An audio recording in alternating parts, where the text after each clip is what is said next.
अभी भविष्य का निर्माण अच्छा होगा। तो जो कर रहे हैं वो भी डिपेंड करता है। आ जाइए।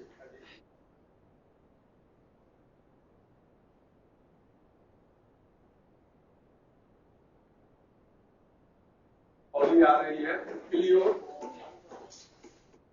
Life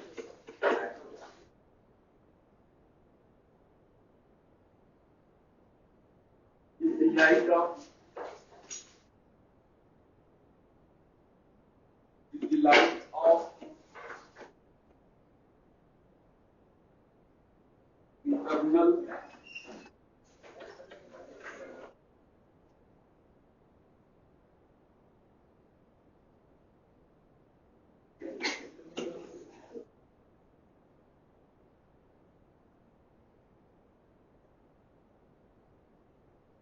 clear light system. Fill your life with the internal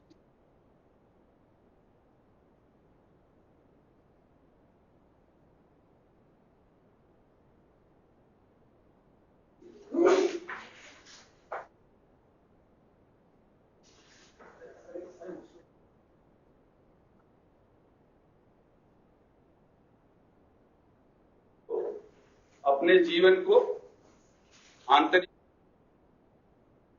अपने जीवन को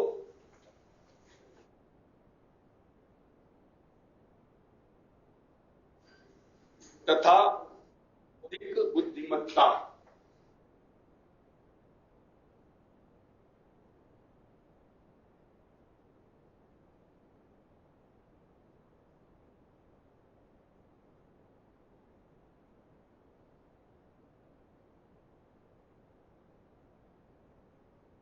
अपने जीवन को आंतरिक दक्षता और बौद्धिक बुद्धिमत्ता के प्रकाश से प्रकाशित करिए।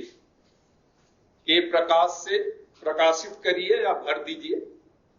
अपने जीवन को आंतरिक दक्षता व बौद्धिक बुद्धिमत्ता के प्रकाश से प्रकाशित करिए।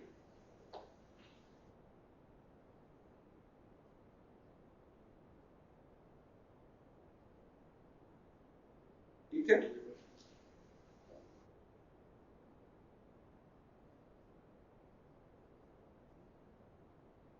कि जो भी ज्ञान है जिस किसी क्षेत्र में जैक ऑफ ऑल होने से अच्छा है, तो सभी का थोड़ा थोड़ा ज्ञान से अच्छा है सभी क्षेत्रों का। किसी एक क्षेत्र के आप पारंगत बनिए। तो किसी एक क्षेत्र में पारंगत बनने के लिए यह आवश्यक है कि उस क्षेत्र की ज्ञान दक्षता तरीका सीखना पड़ेगा, मेहनत करना पड़ेगा। चलें, कल हम डिस्कस किए थे मोटिव एंड नीड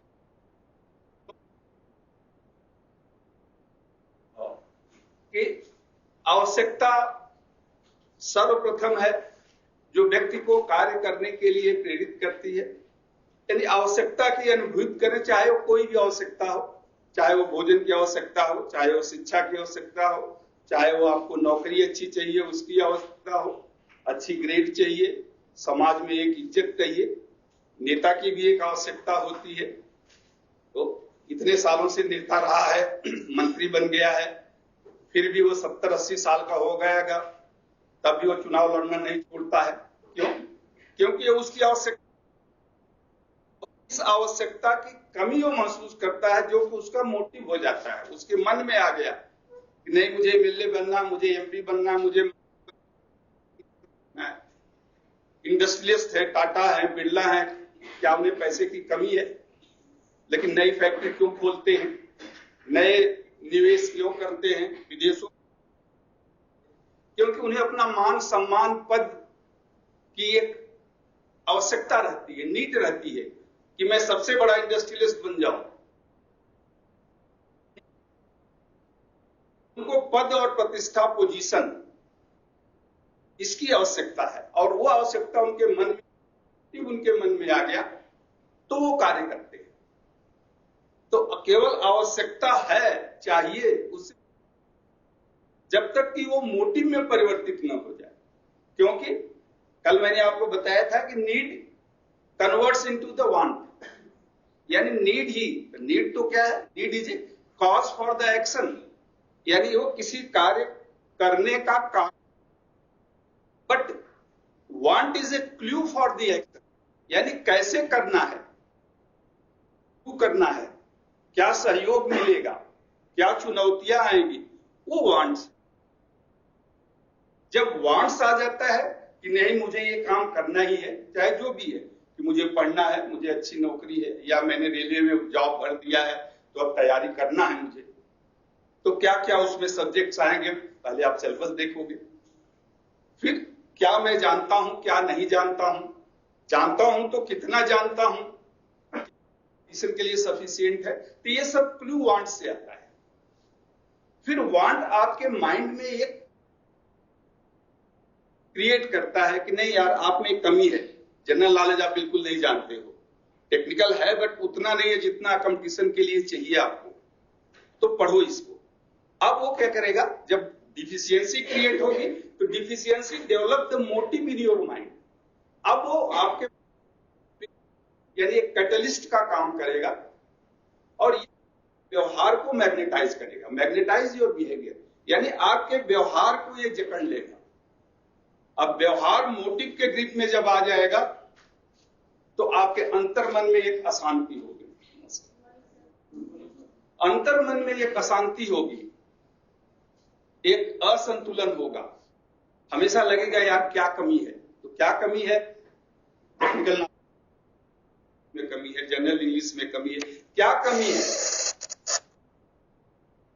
कमी को कैसे पूरा करेंगे, यानी magnetize your behaviour and set up a drive, drive मतलब एक्शन। अब वो कहेगा कार्य करो, एक्शन विद डायरेक्शन, यानी अगर कमी है तो कमी कैसे पूरा होगी, जनरल नॉलेज का कहीं कोई कोचिंग ले लो, ऑनलाइन क्लास अटेंड कर लो, टेक्निकल के लिए कोई कोचिंग ले लो, या फिर किताबें पढ़ लो, जो भी है, तो ये it setup with the drive and drive with the direction, कुछ भी करते रहो ना, setup the drive with the direction. तो जब मोटिव होगा, मोटिव आपके व्यवहार को मैग्नेटाइज कर देगा, नहीं करो करो, बैठे मत रहो, और तब करता रहेगा कि आप करो, और वो ड्राइव जो सेटअप होगा, यानी एक गतिशीलता आपको, फिर आप इधर उधर नहीं देखते हो, कौन क्या कह रहा है, कौन क्या कर रहा है, क्रिटिसाइज कर रहा है, कौन आप पे कमेंट कर रहा है कि आईएएस। संसार में कमेंट्स करने वाले तो बहुत होते हैं, क्रिटिसाइज भी आपको करेंगे, लेकिन फिर वो आप उन नहीं दोगे, आप अपने पथ से विचलित नहीं होगे, वो ड्राइव आपको उस दिशा में ले जाएगा और वो बताएगा कि अभी आपकी कमी है, अभी और पढ़ो, केवल पास नहीं होना है, वहां मेरिट में आना है, तो और पढ़ो और पढ़ो।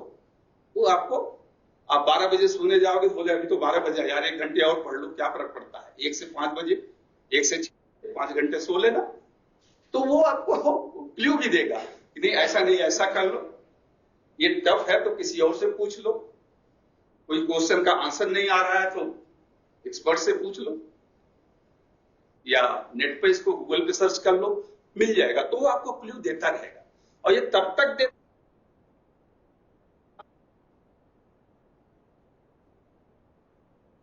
आपका किस पर डिपेंड करता है, आपकी योग्यता है, आपकी क्षमता, यानी आपका नॉलेज जो है, योग्यता और नॉलेज को बढ़ाएगा कि पढ़ो और पढ़ो और पढ़ो। और मैंने बताया था, तो दृष्टिकोण तो है कि आपकी क्षमता को बढ़ा देगा, तो पहले 5 घंटा पढ़ो, 6 घंटा पढ़ो, 8 घंटे पढ़ो, 10 घंटे पढ़ो। जो आईएएस की तैयारी करते हैं बच्चे देखिए, 12-12, 14-14 घंटे हफ्ते भर वो अपने कमरे से या उस एरिया से बस केवल खाना खाने के लिए या बस दैनिक नृत्य के लिए निकलते हैं। तो ये होता है संघर्ष, बिना संघर्ष के सफलता नहीं मिलती है। तो जब तक वो आपको मैग्नेटाइज करता रहेगा, आपको परफॉर्मेंस को बढ़ाएगा, और जब आप एग्जाम दे के आएंगे तब आपको खुद लगेगा कि हाँ yes I have done something, और मैं जरूर सफल होऊंगा, अवश्य सफल होऊंगा।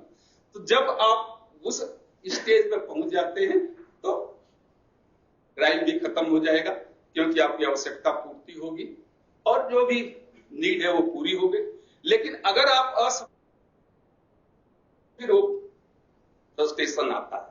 फेल्योर काजेज द फ्रस्ट्रेशन, वो हम डिस्कस करेंगे। तो कल मैंने ये डिस्कस किया था, चलिए उसे मैंने एक बार रिपीट कर दिया।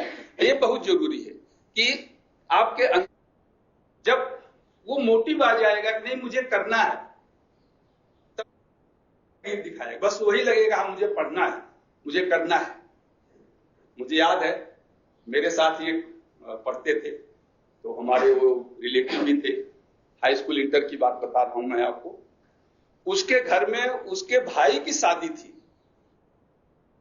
और उस समय इंटर में मैं पढ़ रहा था, छुट्टियां थी, मई का महीना, मई जून के महीने में शादी थी। गया था, जब मैं उसके घर में गया तो पूछा वो कहां है, तो वो अपने कमरे में बैठ के पढ़ रहा था। मैं गया, उसके बाद 2 मिनट बैठा, बोला यार शादी में नहीं चलना है? बोलता नहीं नहीं मुझे शादी, मतलब उसके घर में शादी है, वो नहीं गया, कमरे में बैठ के पढ़ रहा। आईएएस की परीक्षा उसने दिया, खैर आईएएस में नहीं, लेकिन वो कस्टम कमिश्नर बना, मतलब कस्टम अधिकारी बना, कमिश्नर बना, अभी वो भी रिटायर हो गया है। तो ये होता है संघर्ष। बहुत बड़ा आदमी बन गया तो वो उसका, लेकिन उसके पीछे का संघर्ष हम नहीं देखते। जो दिन रात मेहनत किया, जब सभी लोग आराम से चद्दर तान के, वो बर्निंग द मिडनाइट आयल, वो midnight, burning the midnight oil का मतलब अत्यधिक मेहनत करना। एक कहावत है, बर्निंग द मिडनाइट आयल, तो अत्यधिक मेहनत करना, दिन रात एक करके जो मेहनत किया, सफल होगा, जरूर होगा सफल।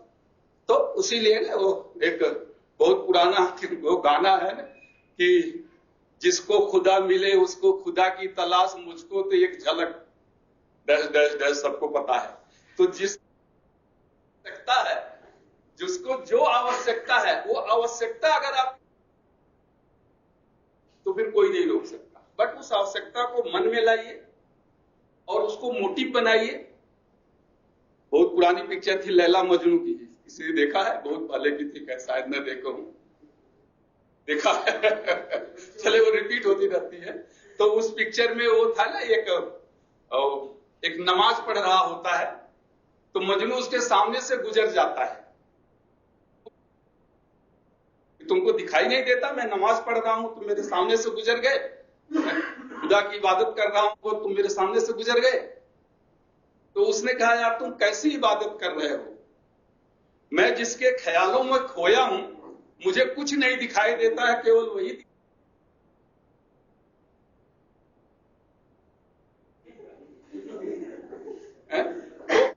तो चाहिए। इबादत का मतलब ये आप जो किसी कार्य एक लक्ष्य बना लिए तो वो आपकी पूजा है। वो अगर आप तो पूजा के लिए तन मन धन जब इकट्ठा कर देंगे तो सफलता जरूर मिलेगी। चलिए ज्यादा नहीं, फिर भी कोशिश करिए। इसमें हम आगे आते हैं। अब अगला पॉइंट है इसी में, motivation in training and teaching, sorry motivation in training and learning.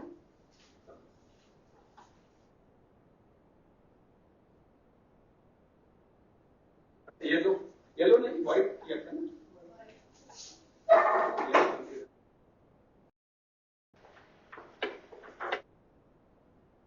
And learning,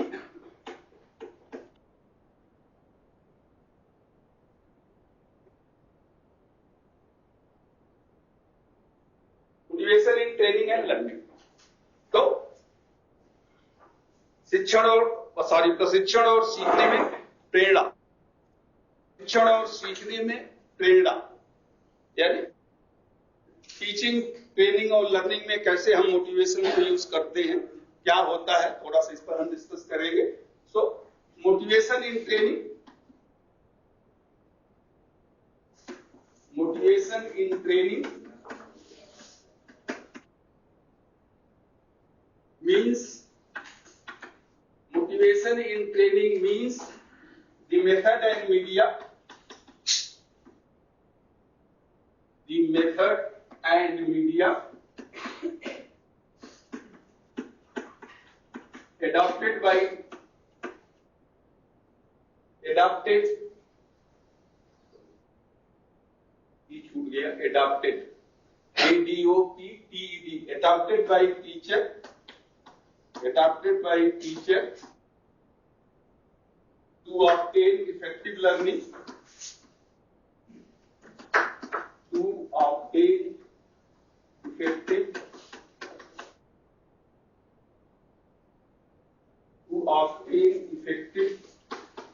learning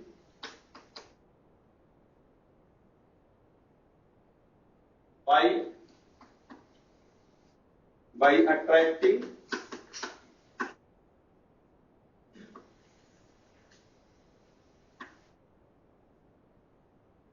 ATTRA,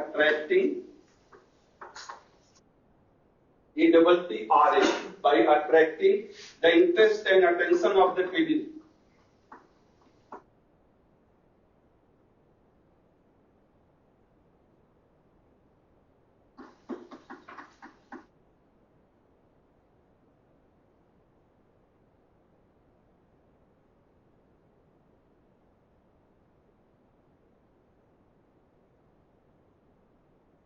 Motivation in training means the method and media A. Method and media adopted by teacher to obtain effective learning by attracting the interest and attention of the trainees. By attracting the interest and attention of the trainees.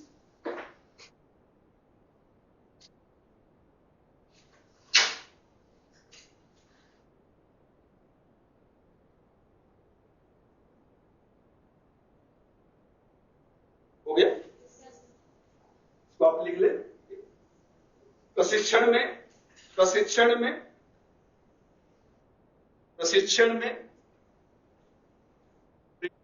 तात्पर्य है कि प्रशिक्षण में प्रेरणा से तात्पर्य है कि प्रशिक्षण में जो भी माध्यम और तरीका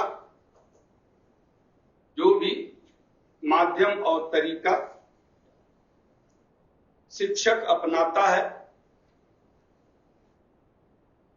भी माध्यम और तरीका शिक्षक अपनाता है, उससे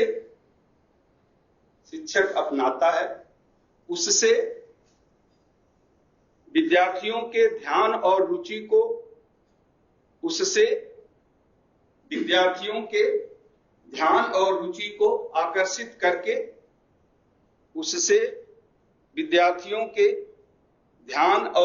को आकर्षित करके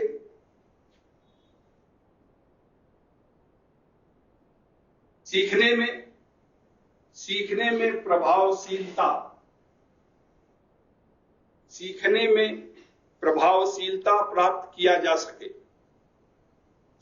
में प्रभावशीलता प्राप्त किया जा सके। शिक्षक जो भी मेथड एंड मीडिया यानी अपने एक्सप्रेशन का तरीका, प्रदर्शन का तरीका या फिर अलग तरह के टीचिंग एड्स हैं उनका उपयोग क्यों करता है, जिससे विद्यार्थी का ध्यान और रुचि शिक्षण के प्रति आकर्षित हो और प्रशिक्षण का जो मुख्य उद्देश्य है उसे प्राप्त किया जा सके। और इसके लिए प्रेरणा बहुत जरूरी है, क्योंकि जब प्रेरणा होगी, जब मोटिवेट आप होंगे, जब मन से आप सोचेंगे कि मुझे पढ़ना है, तभी आपका इंटरेस्ट और अटेंशन उस कार्य में लगेगा। जो कार्य हम सोचते हैं कि हमारा उपयोगी नहीं है, जरूरी नहीं है, कोई बहुत अच्छा प्रवचन भी दे रहा हो लेकिन आप बैठे हैं वहां, तो आपका ध्यान नहीं लगेगा, कुछ और आप सोचने लगेंगे। लेकिन जब कोई कहानी सुनाने लगते हैं, आपकी रुचि आ जाती है और आप ध्यान से सुनने लगते हैं। तो वही है प्रेरणा। अब प्रेरणा जनरली दो तरह की होती है, 2 टाइप ऑफ मोटिवेशन। अरे अभी तो मैं चाय पी के आया घर से। Thank you. 2 type of motivation, 2 तरह के प्रेरणा होती है। तो पहला होता है इंट्रिंसिक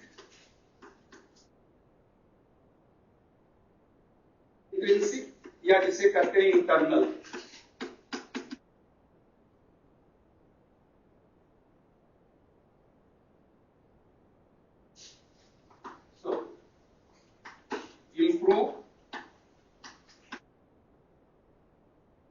enhance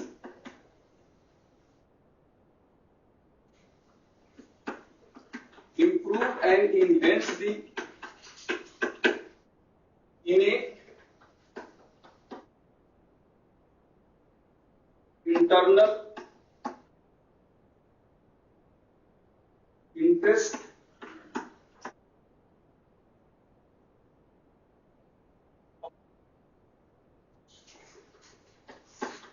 learner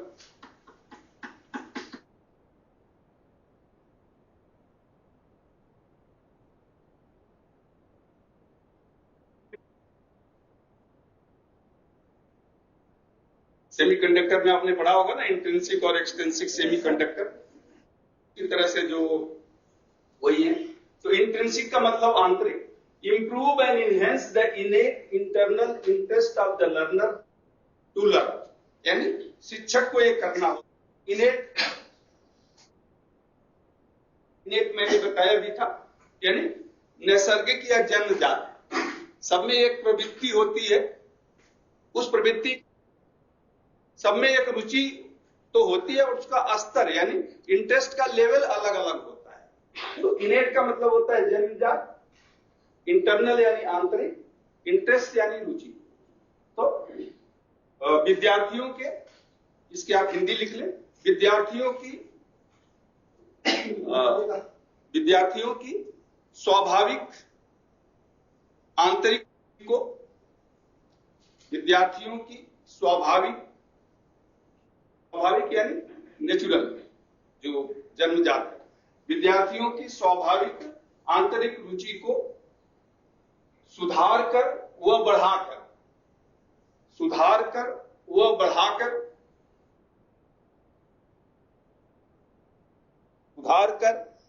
बढ़ाकर सीखने के लिए उन्हें प्रेरित करना, सुधार कर व बढ़ाकर सीखने के लिए उन्हें प्रेरित करना।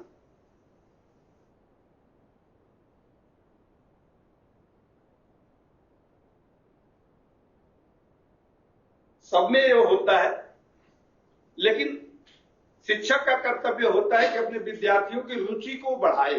कैसे बढ़ाए किसी बुक में नहीं लिखेगा, ये अपना नेचर है कि कुछ कह के, कुछ प्रशंसा करके, कुछ अच्छे सब प्रेरणात्मक का शब्द कह के, जैसे मैं अपने बारे में कुछ बता देता हूं तो एक प्रेरणा का स्रोत है। आप भी सोचे कि यार मैं मैथ में अगर 50% नंबर पाया था तो क्या हुआ, आप कुछ कर सकता हूं। शिक्षक का यह दायित्व होता है कि व्यक्ति के अंदर जो उसका छुपा हुआ है उसको जगाए। थोड़ा सा वो रामायण में जब सीता जी की खोज में सागर के किनारे सब लोग बैठे थे, जटायु का भाई संपाति बता दिया कि भाई मैं देख सकता हूं सीता जी जो है 400 योजन, ये जो समुद्र है उसके पार अशोक वाटिका में बैठी है। लेकिन ये है कि अब वहां तक किसी न किसी को समुद्र को लांघ के जाना पड़ेगा और वहां जाके वहां से खबर ला सकता है। अब सब बानर अपनी अपनी शक्ति बता रहे हैं कि भाई मैं आधा दूर जा सकता हूं, मैं पूरा दूर जा सकता हूं। तो अंगद ने कहा, अंगद कहे मैं पारा जी संशय कुछ फिरते ही बारा। तो अंगद ने कहा कि मैं जा तो सकता हूं लेकिन वापसी में मुझे कुछ संदेह है। जामवंत कहे तुम सब लायक, बठवाओं के विधि सबका नायक। जामवंत ने कहा कि तुम योग्य हो, जा सकते हो, आ भी सकते हो, लेकिन तुम हमारे लीडर हो, तुमको मैं कैसे भेज दूं। तब उन्होंने कहा, कहे ऋक्षपति सुन हनुमाना, साधि रहे बलवाना, पवन तले बल पवन समाना, बुद्धि विवेक विज्ञान विधाना। तो फिर जामवंत जी ने हनुमान जी की तरफ देखा कि भाई सब लोग तो कह रहे हैं, तुम शांत क्यों बैठे हो, साधि रहे हो बलवाना, तो तुम शांत क्यों बैठे हो। पवन बल पवन, तुम तो वायु के पुत्र हो, वायु के समान तुम्हारा बल है, बुद्धि विवेक सब कुछ है। कमन सो काज कठिन जग माही, जो नहीं होत तात तुम पाही। तो ऐसा कौन सा काम है संसार जो तुम नहीं कर सकते हो। देखिए तो सुनत पवन सुत भय पर्वताखारा, ये सुनते ही वो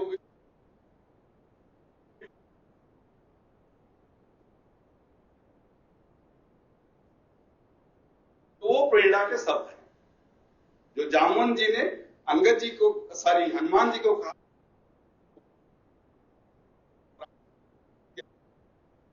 होगा जब आपको कोई बताएगा। तो यहां पर आज किसी को श्राप नहीं है, लेकिन शक्तियों का बोध टीचर के द्वारा कराना होता है कि भाई है नर हो न निराश कर, हो सकती है आप में। तो वही आंतरिक को शिक्षक को द्वारा अपने शब्दों के द्वारा, अपने वाक्यों के द्वारा, अपनी कार्यशैली के द्वारा जगाना होता है, बढ़ाना होता है, और इसे कहते हैं इंटरनल मोटिवेशन, आंतरिक मोटिवेशन।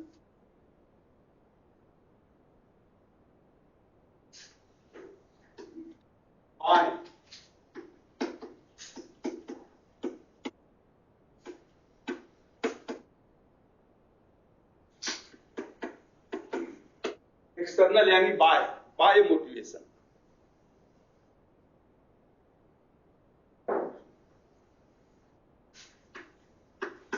इसमें एक लाइन दो लाइन बस लिखते चले। Keeping I on goal, keeping I on goal, teach, ये टीचर के लिए एक्चुअली है, टीचर विद्यार्थी को कैसे मोटिवेट करेगा। Keeping I on goal, teach skill and knowledge, skill and knowledge, skill and knowledge,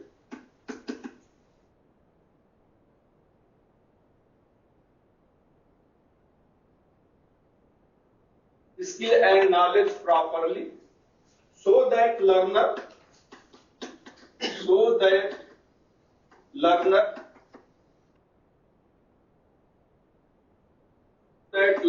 learn, able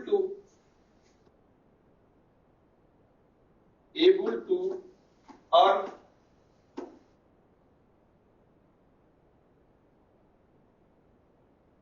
his or her livelihood.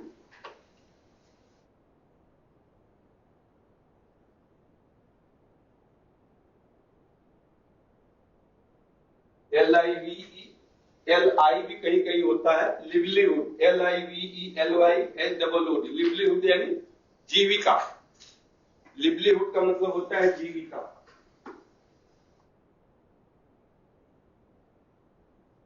रोजगार के साधन जिसे कहते हैं, लिवलीहुड जीविका या रोजगार के साधन। ये शिक्षक के लिए है। Keeping I on the goal, teach skill and knowledge properly, able to earn his or her livelihood.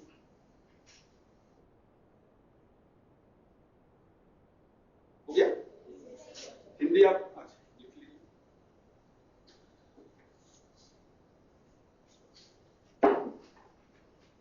आज तीसरा दिन है मोटिवेशन का। तो समुद्र के किनारे रामचंद्र जी ने तीसरे दिन क्रोध किया था कि विनय न मानत जल्दी जल्दी गए 3 दिन बीत, तो आज हमने इसे समाप्त।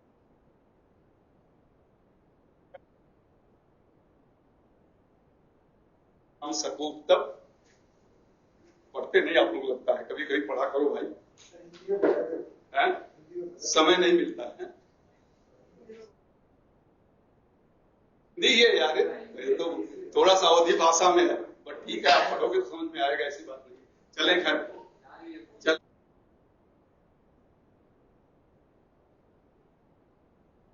फिर वो भी दिक्कत हो जाएगी कोई प्रॉब्लम हो जाएगी, इसलिए हम उधर नहीं जाएंगे। ये अपनी रुचि है, जिसको पढ़ना पड़े, बट ये तो सबको पढ़ना पड़ेगा ना, जो टेक्निकल आपका सब्जेक्ट है। चले, तो गोल को यानी लक्ष्य को ध्यान में रखते हुए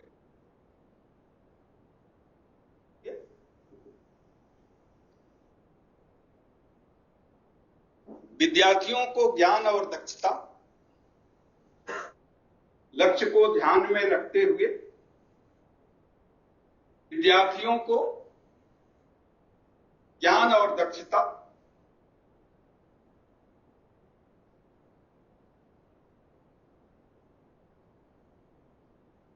किया जाए, इस प्रकार प्रदान किया जाए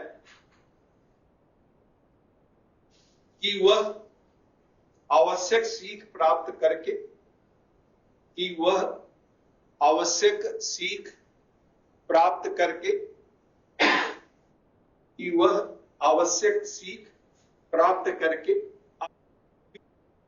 करने में, अपनी जीविका अर्जित करने में सक्षम हो सके, रोजगार प्राप्त कर सके।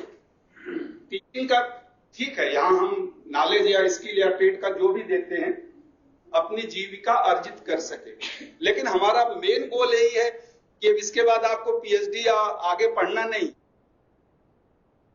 तो किस तरह क्या जरूरी है जो आपको लाभ प्राप्ति में सहायक हो, वो भी साथ में जरूर बताना चाहिए। ठीक है, एम्प्लॉयबिलिटी स्किल है या कुछ रोजगार के, एंटरप्रेन्योरशिप के कुछ टॉपिक यहाँ पर निस्बत है, वो भी बताते हैं आपको कि आप अपना रोजगार कैसे शुरू कर सकते हैं।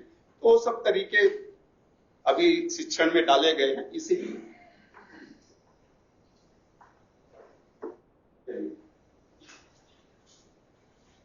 Reinforcing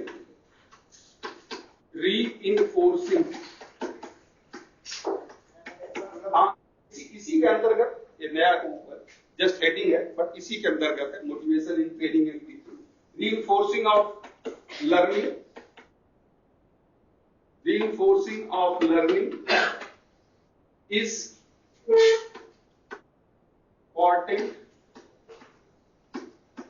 is important for acquiring skill.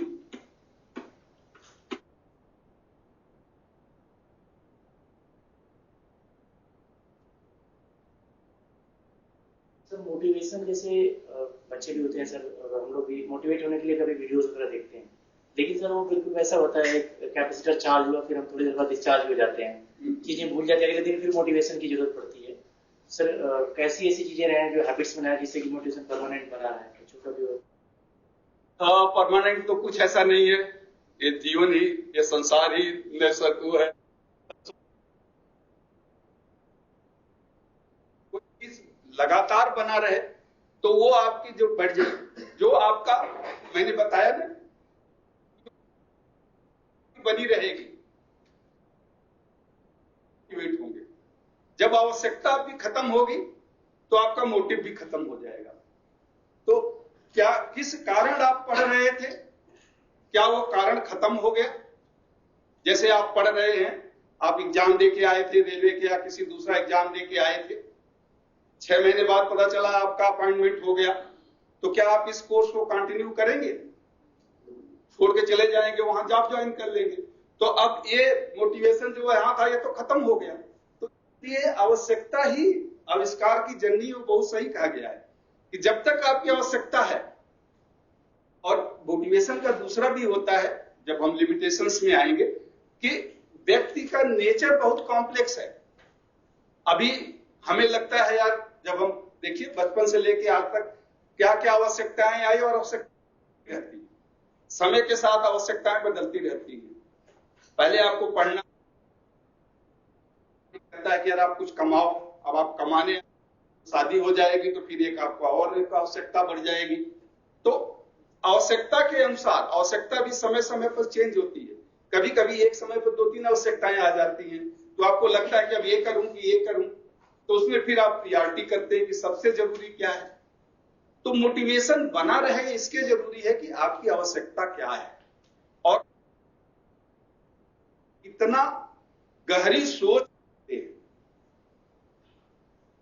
कितना आप गहरी सोच रखते हैं कि जैसे ठंड आ गई, ठीक है यार, चद्दर है या कंबल है, काम चल, कौन रजाई खरीदेगा? थोड़ी ठंड तो लगती है, चलो सिकुड़ के गुजार लेते हैं। तो वो आवश्यकता गंभीरता में नहीं बदली। तो जब गंभीरता में नहीं बदली तो आप रजाई नहीं लाए। लेकिन जब वही जिस दिन गंभीर हो गई, रात दूसरे दिन पहले आप सब खर्चा कम करके पहले आप रजाई लाओगे, नहीं यार पहले आज रजाई लाओ, वो मोटिवेशन होगा। वो आपको कहेगा, आपका माइंड ही कहेगा नहीं नहीं कुछ नहीं, वो चलो आज सिनेमा मत देखना, चाय मत देखना, लेकिन पहले रजाई ले आओ। तो डिपेंड करता है आपकी आवश्यकता क्या है और उस आवश्यकता के लिए आप कितना सोचते हैं। इसीलिए हम कहते हैं कि अपना लक्ष्य जो है, ये जो है मुझे क्या बनना है, उसे अपने सामने रखिए, सुबह उठते उसको देखिए, तो फिर आप खुद एनालाइज करेंगे यार कि मैंने कल कितना पढ़ा था और आज कितना मुझे आगे बढ़ना है और क्या करना है, तो आप मोटिवेट होते रहेंगे। गोल, विजन और मिशन, ये तो अलग अलग चीजें, हमारे लिए आ गया, उसमें जाऊंगा तो रह जाएगा, वो आएगा, अभी मैं बताऊंगा आपको। गोल मैंने बताया था, गोल और एम में मैंने बताया था, गोल के अंदर दोनों आता है। गोल जो आपका लक्ष्य है वो दीर्घकालीन लक्ष्य भी हो सकता है और लघुकालीन हो सकता है। तो दीर्घकालीन लक्ष्य को एम कहते हैं और लघुकालीन लक्ष्य को ऑब्जेक्टिव कहते हैं। ऑब्जेक्टिव समयबद्ध और एक निश्चित प्रिसाइज होता है कि जैसे आज मैं कहूं कि आज का मेरा उद्देश्य है कि मैं 1 घंटे में ये मोटिवेशन का ये पॉइंट खत्म कर दूंगा, ये ऑब्जेक्टिव। और एम होगा कि पूरा पीओटी का सिलेबस 3 महीने में खत्म करना है। अब 3 महीना मेरा एम हो गया, लेकिन प्रतिदिन का मेरा ऑब्जेक्टिव होगा कि प्रतिदिन मुझे 2 घंटे पढ़ाना है और 2 घंटे में ये कवर। तो सब ऑब्जेक्टिव मिला के, यानी 3 महीने का पूरा ऑब्जेक्टिव अगर आप मिला दे तो वो आपका एम हो जाएगा। जैसे 1 साल का एम आपका सीआईटीएस का प्रमाण पत्र मिल जाए। 3 महीने के हैं, तो हर मॉड्यूल का 1 दिन का एक प्रोग्राम जो शेड्यूल बनता है। अब शेड्यूल देखिए, शेड्यूल जो भी बनता है वो आपका वीकली शेड्यूल बनता है, मंथली या 6 मंथली शेड्यूल नहीं बनता है। जो हमारे ट्रेनिंग का शेड्यूल बनता है, पढ़ाने का शेड्यूल बनता है, वो वीकली बनता है। भले हर वीक वही रिपीट हो, लेकिन वो वीकली बनता है। तो ये एम हो, ये ऑब्जेक्टिव हो गया। और ऑब्जेक्टिव ही एम की पूर्ति के लिए जरूरी होता है, क्योंकि साल भर आप क्या करेंगे आपको याद।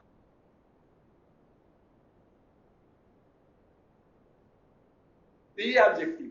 और आपने क्या विजन, विजन का मतलब दूरदृष्टि, 5 साल बाद में कहां रहूंगा। मेरा क्वेश्चन था कि इन चीजों को एक्वायर करने के लिए मोटिवेशन अपना बहुत जरूरी है, बहुत जरूरी है। आपका कोई भी कार्य के पूरा ही देश हो, मोटिवेशन आपको इंटरेस्ट देता है। मोटिवेशन मैंने पता था व्यवहार ही तो आपका कार्य है। और व्यवहार कहां से आता है? दृष्टिकोण से आता है। लेकिन दृष्टिकोण को हम देख नहीं सकते। दृष्टिकोण आपके मन की सोच है, और ये मन की सोच को ही, यानी आपका दृष्टिकोण हो गया, वो दृष्टिकोण आपके व्यवहार को कहता है कि ये करो। और जब मोटिव आ जाता है तो मोटिव उस व्यवहार को ही मैग्नेटाइज, यानी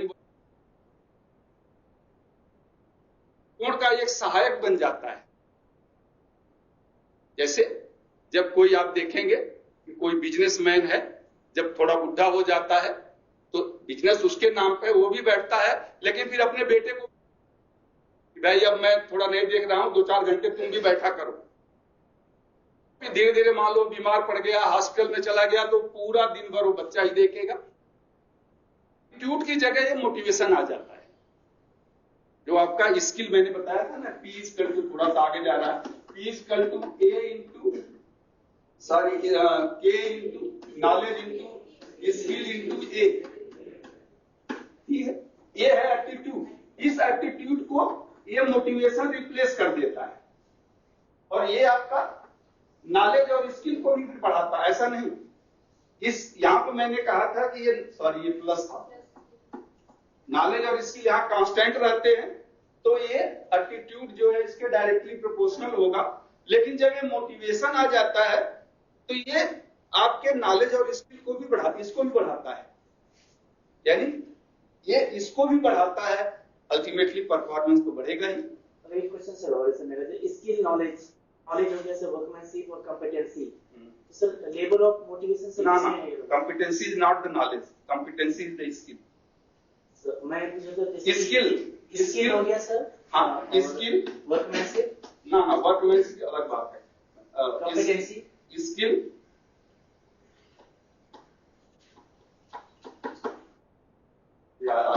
खत्म करना था इसको और दूसरे सर तरफ बच्चे परेशान रहते हैं मोटिवेशन में सर, लेसन प्लान में पूरा दिक्कत होती है सर अगर नहीं रहता है क्लियर सर।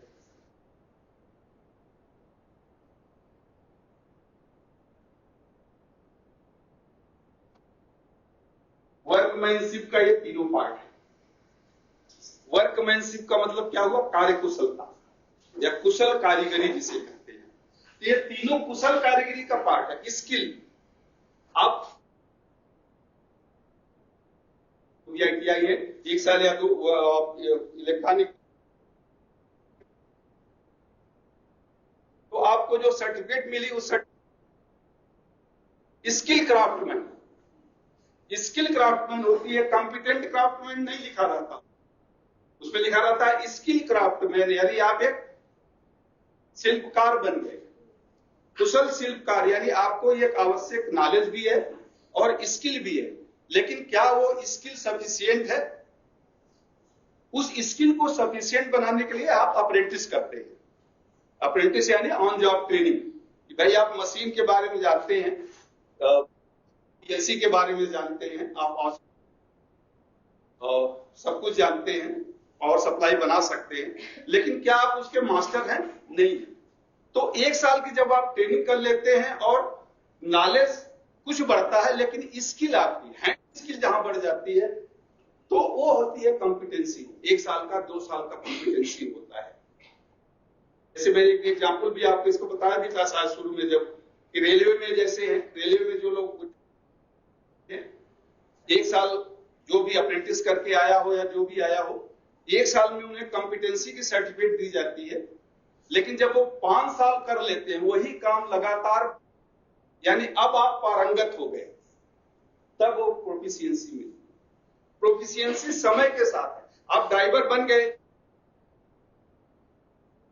नहीं चला सकते, वहां पर आपको बार बार, एक बार आप पहाड़ी कहेंगे कि मैं कॉन्फिडेंस हूं, जब आप 3 साल लगातार, यानी जो पहाड़ी पर ड्राइवर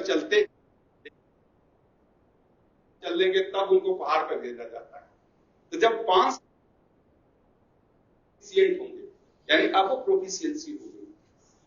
जो आप टेक्निकल कॉलेज से या आईटीआई से या फिर डिप्लोमा करने के बाद है, वो स्किल की सर्टिफिकेट होती है। निश्चित लेवल का ज्ञान और दक्षता प्राप्त कर लिया, वो स्किल है। आपको नॉलेज तो है, बट स्किल उस लेवल की मास्टर नहीं कर सकते कि मैं, मेरे अंदर कॉन्फिडेंस है कि कुछ भी कर सकता हूं। वो कॉन्फिडेंस तब आएगा जब आप मशीन पर 1 साल 2 साल काम कर लेंगे, और जब वो स्किल, जब वो कार्य कुशलता आपके व्यवहार में, बिल्कुल कहें टाइपिंग, आपने टाइपिंग स्कूल से टाइपिंग सीख लिया, एक सर्टिफिकेट आपको दे दिया तो स्किल हो गई। अब आपने कहा कि मैं बिना देखे मतलब बिना कीबोर्ड की तरफ देखे टाइप कर सकता हूं, टाइप कर भी लेता हूं, लेकिन 1-2 गलतियां हो जाती हैं, उसमें सुधार करता हूं, तो वो कॉम्पिटेंसी हुआ।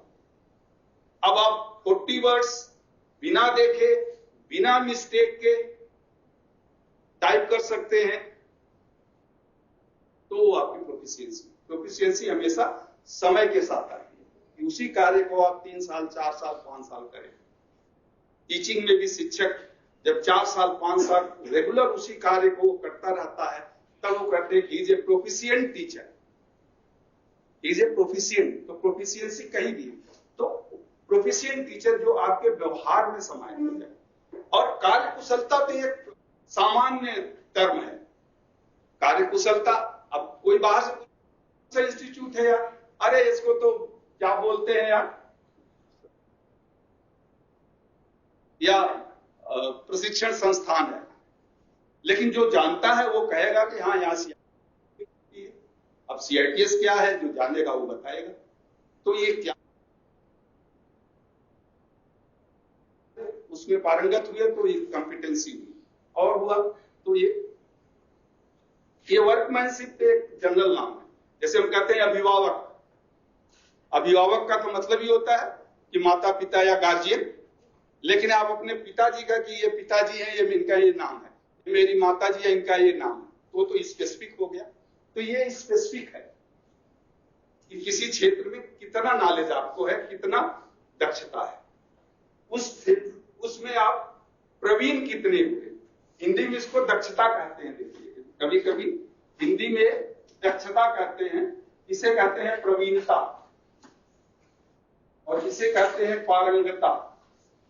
पारंगता यानी आप पारंगत हो गए। तो तीनों में फर्क है। हाँ प्लीज। सर जो दीवारों पर जो पेंट करते हैं, हाँ वहां सबसे नीचे लिखा होता है प्रो। प्रो के साथ में नाम के सामने प्रो लिखते हैं। वो प्रोपराइटर है, मतलब किसके,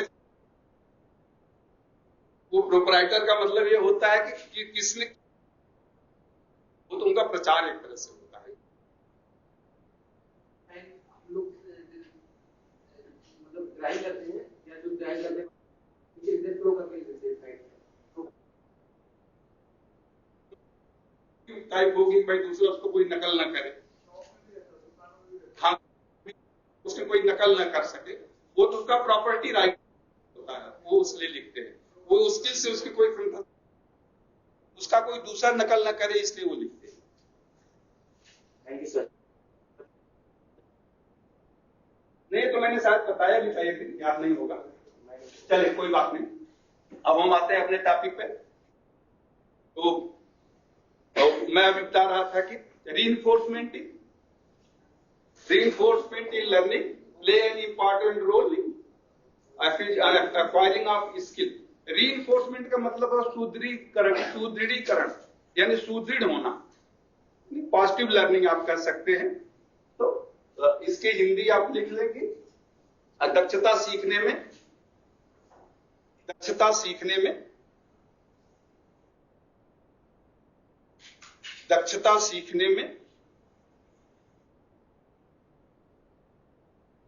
सीखने की प्रक्रिया का, दक्षता सीखने की प्रक्रिया का सुचारू होना आवश्यक है। सीखने की प्रक्रिया का सुचारू होना आवश्यक है। सुदृढ़ीकरण यानी रीइंफोर्समेंट जो होता है, ये दो तरह का होता है, पॉजिटिव और निगेटिव। ये पॉजिटिव और निगेटिव दो तरह कैसे होता है, उस पर मैं बस एक दो लाइन लिखा देते हैं। When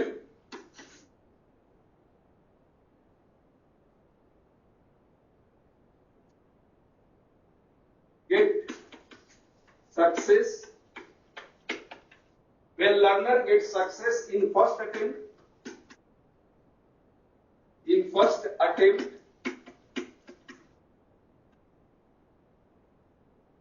he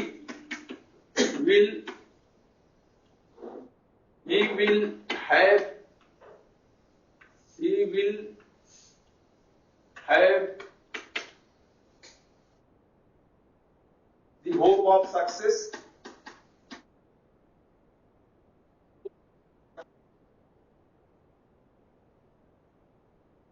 in next attempt,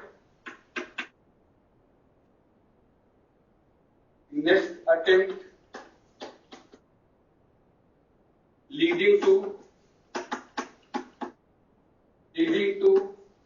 learning motivation,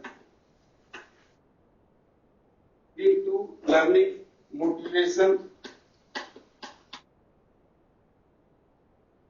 leading to learning motivation, which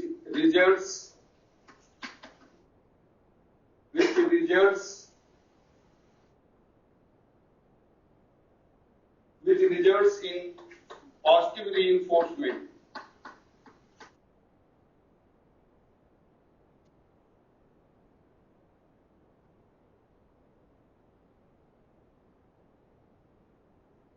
reinforcement दो तरह का होता है, एक पॉजिटिव और निगेटिव। ये पॉजिटिव का हो गया अभी पहला।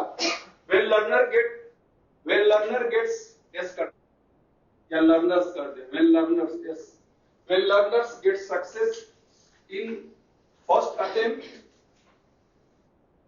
he will or they will, learners कर दिया तो they कर दीजिए हम, they will have the hope of success in next attempt, leading to the learning motivation, which results in the positive reinforcement. which results in the positive reinforcement. हो गया?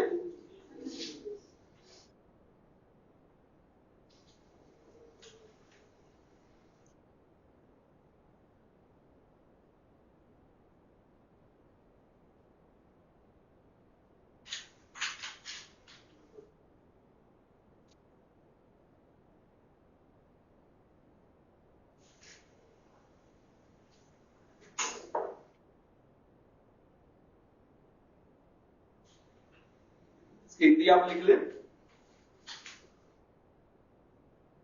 जब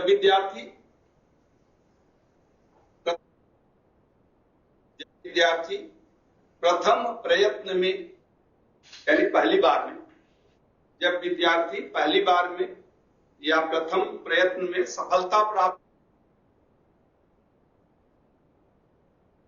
जब विद्यार्थी प्रथम सफलता प्राप्त कर लेता है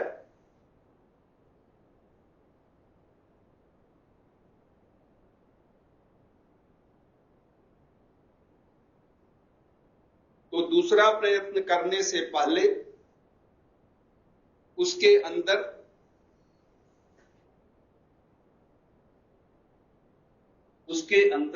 सफलता की एक आस बनी रहती है। तो उसके अंदर सफलता की एक आस या आशा बनी रहती है, जिसे सीखने की प्रेरणा कहते हैं, जिसे सीखने की प्रेरणा कहते हैं और इससे सीखना सुदृढ़ होता है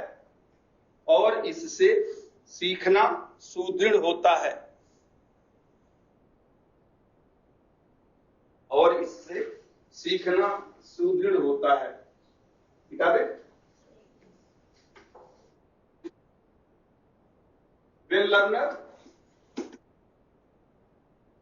When learners get failure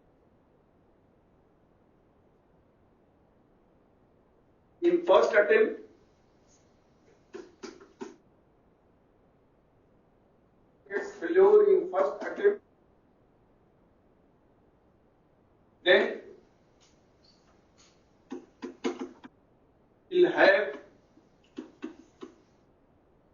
then we'll have fear of failure.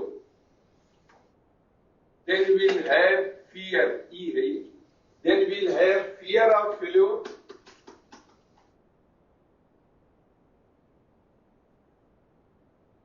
before second attempt.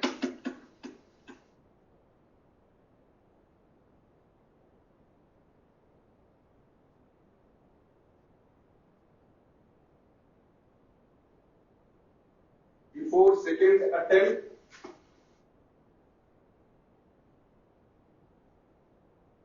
it causes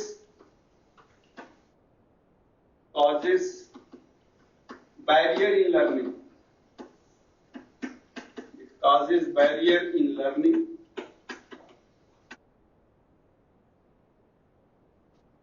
And known as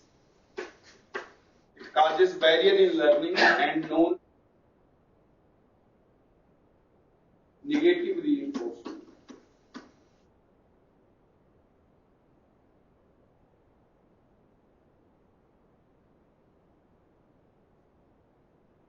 Negative reinforcement.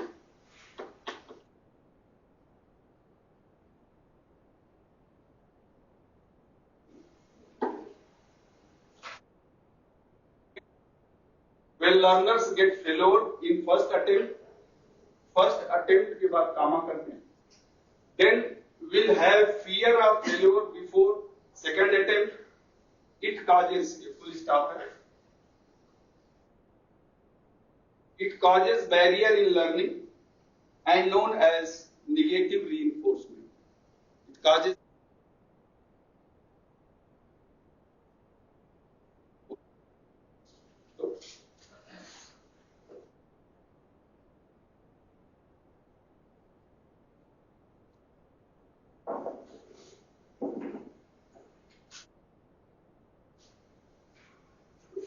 में आप लिख लें, जब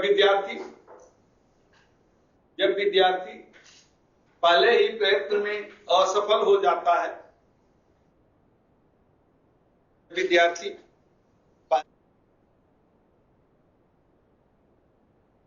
असफल हो जाता है तो उसके मन में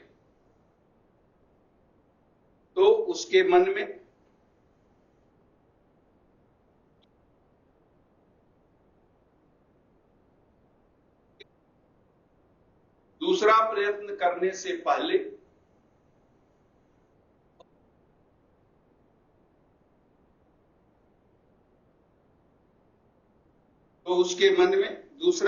करने से पहले असफलता का डर उत्पन्न होता है। असफलता का डर उत्पन्न होता है जो सीखने में बाधक होता है, जो सीखने में बाधक होता है, जो सीखने में बाधक होता है। इसे सीखने का नकारात्मक सुदृढ़ीकरण कहते हैं। इसे सीखने का नकारात्मक सुदृढ़ीकरण करते हैं। हो गया, इसलिए आप लिख लिया दी लर्निंग है, आगे मतलब पहला चेंज करना है, लर्निंग है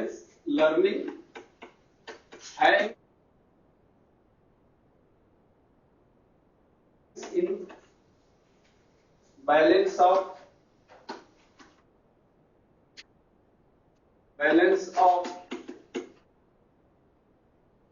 hope of success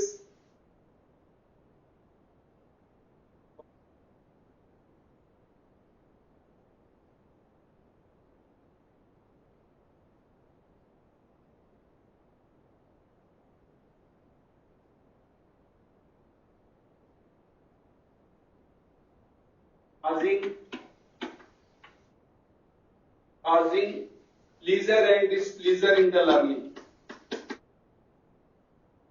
causing pleasure and displeasure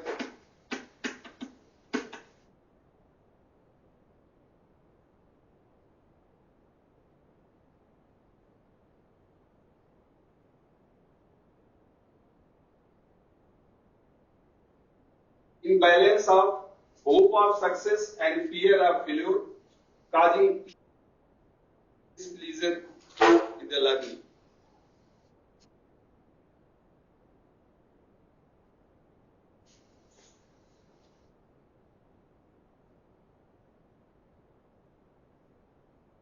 हो गया, हिंदी में आप लिख लें, अतः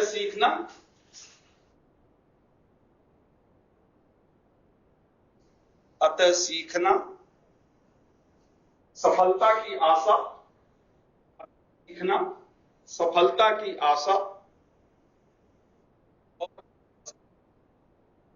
के भय के बीच, असफलता के भय के बीच चलायमान रहता है, भय के बीच चलायमान रहता है। जो विद्यार्थी में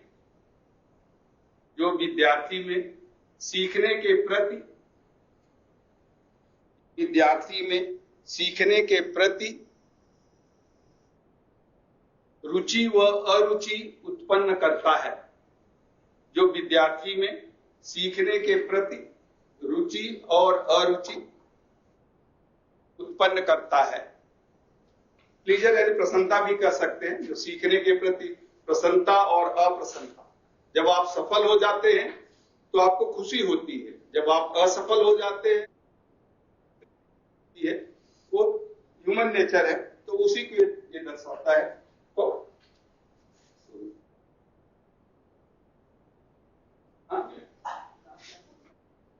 उत्पन्न करता है, रुचि और अरुचि उत्पन्न करता है।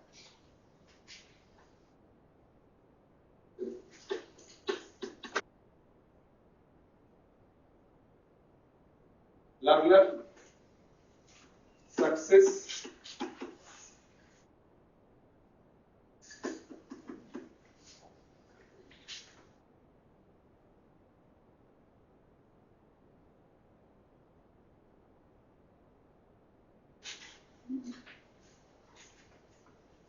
hope of success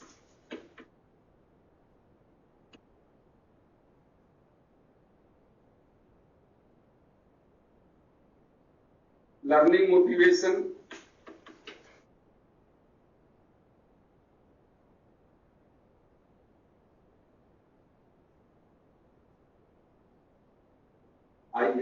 learning motivation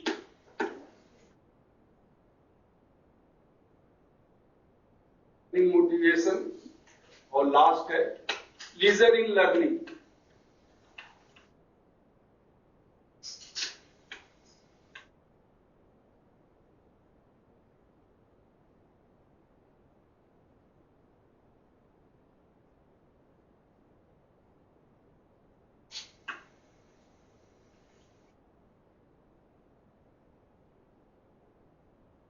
इसे कहते हैं positive reinforcement.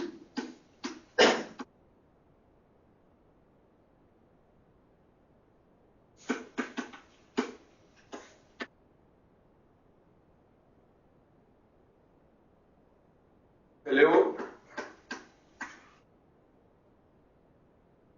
In first attempt,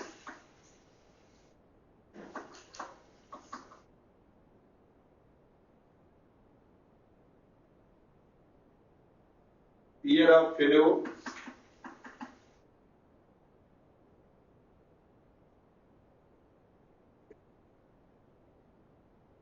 ये सर सेकंड वाला इसलिए ऐसे फेल हो गए वही नहीं पा रहे हैं इससे fear of failure and barrier in learning.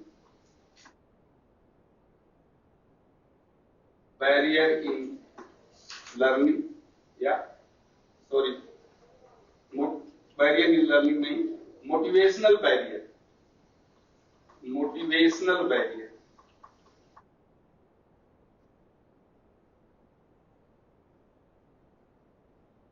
Motivational barrier मतलब वही कहने का है, बैरियर इन लर्निंग या motivational barrier. Displeasure in learning, displeasure, displeasure in learning.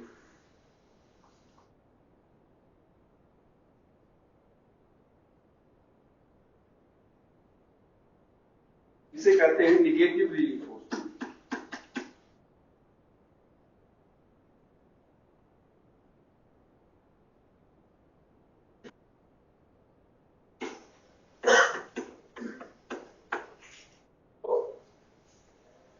विद्यार्थी का सीखना hangs in the balance of hope of success and fear of failure, कि मैं सफल होऊंगा एक आशा रहती है, या मैं असफल हो जाऊंगा एक भय बना रहता है। तो लर्नर सीखना, जो यहाँ आप भी हैं, कुछ लोग सीख लेते हैं, कुछ लोग नहीं सीख पाते हैं। सक्सेस इन फर्स्ट अटेम्प्ट, जो पहली बार सफल होता है तो दूसरी बार उसे लगता है कि अब की बार भी मैं सफल हूं, एक आशा जागृत होती है।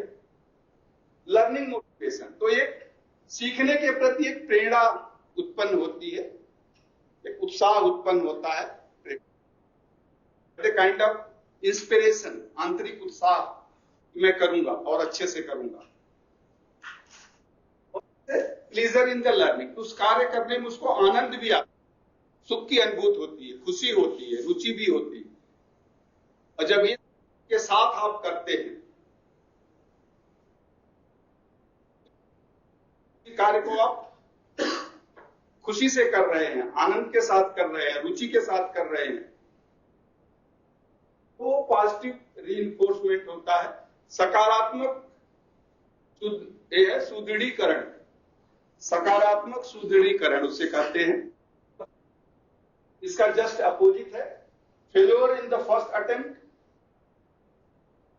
दूसरी बार परीक्षा देने से पहले, एग्जाम में जाने से पहले एक डर बना रहता है कि कहीं फिर न फेल हो जाऊं। फिर आप मोटिवेशन जो होता है वो बाधक होता है, अंतर की प्रेरणा कहती है अरे छोड़ो यार, एग्जाम क्यों देने जा रहे हो। जो बच्चे हाई स्कूल में 3 बार 4 बार फेल हो गए, अगली बार पेरेंट ने फॉर्म भी भरा दिया, कम से कम ये तो कहेंगे कि मैंने एग्जाम नहीं दिया।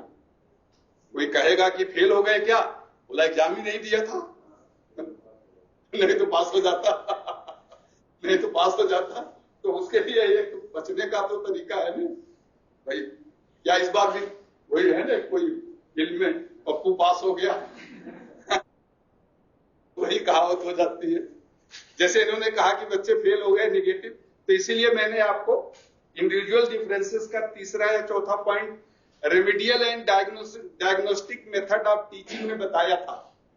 याद नहीं होगा आपको तीसरा पॉइंट क्या था उसमें।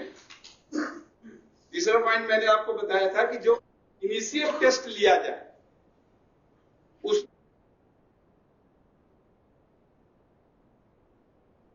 टीचर के लिए केवल हम फेल हो गए तो न्याय संगत या न्यायोचित नहीं होता है। तो इसलिए ये भी है हमारा कि जो पहले जिससे वो सफल, फिर उसमें उत्साह आएगा, अच्छा मैं सफल हो गया, फिर दूसरा उससे थोड़ा टफ हो, फिर टफ हो। पहली बार भी आप टफ कर देंगे तो फिर तो बैरियर आएगा, फिर तो बैरियर आएगा और फिर वो बैरियर को कभी क्रॉस नहीं कर पाएंगे। जैसे अभी क्लास चल रही है तो फंडामेंटल राइट्स पता चलेंगे बिल्कुल नहीं मैं तो कोई यार, मैं कोई वकील थोड़ा हूं कि फंडामेंटल। भाई आप एक सफल बनो। देखिए हमें बहुत अच्छा लगता है जब हमारा पढ़ाई करता है कि सर मैं यहाँ जॉब कर रहा हूँ, तो कल हो सकता है आप भी कहीं जॉब करेंगे तो फोन करेंगे कि हाँ मैं सफल हो गया और आज यहाँ हूँ। तो बस हमारा उद्देश्य वही रहता है और क्या, कि आप सफल होइए, जहां भी रहे सफल रहे। तो चले अब ये होगा मोटिवेशनल फंक्शन आगे का, motivational teacher in the class.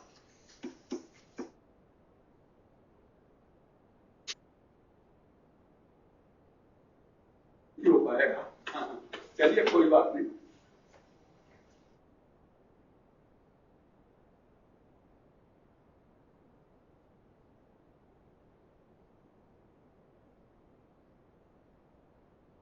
जल्दी नहीं, जो भी है सही से चलिए। Motivational function of teacher in the class, ये अक्सर एग्जाम में भी पहले जब डिस्क्रिप्टिव होता था थियरी टाइप ही जरूर आता था इसमें, बट अब उसमें भी आता है। ऑब्जेक्टिव में भी 3 दे देगा, एक कौन सा है, 4 फंक्शन होते हैं। Motivational function of teacher in the class, यानी कक्षा में शिक्षक के प्रेरणात्मक कार्य, कक्षा में शिक्षक के प्रेरणात्मक कार्य, प्रेरणा के प्रेरणात्मक, कक्षा में शिक्षक के प्रेरणात्मक कार्य, 4 कार्य होते हैं इसमें। फंक्शन,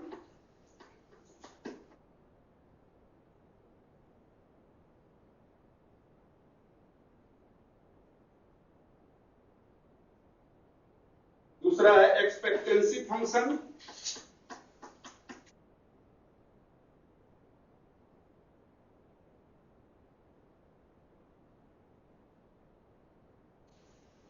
तीसरा incentive function,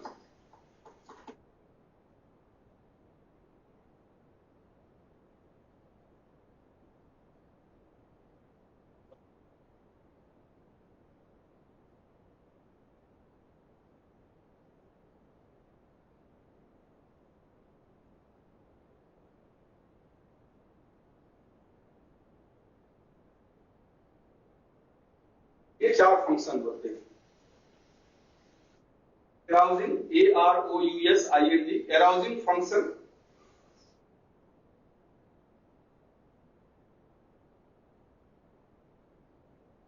arousing function, expectancy,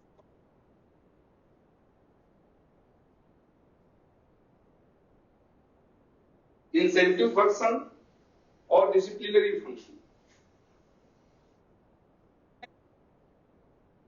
करना, जगाना सकते हैं, एराउज यानी, तो यहां पर है उत्साहित करने का कार्य।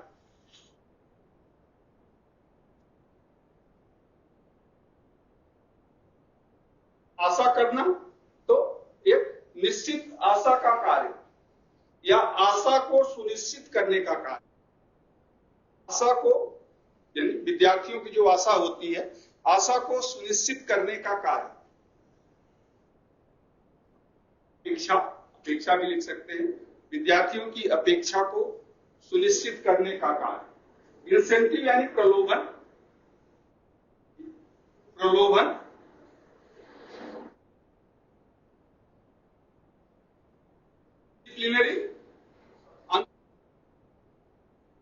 डिसिप्लिनरी फंक्शन यानी अनुशासनात्मक कार्य।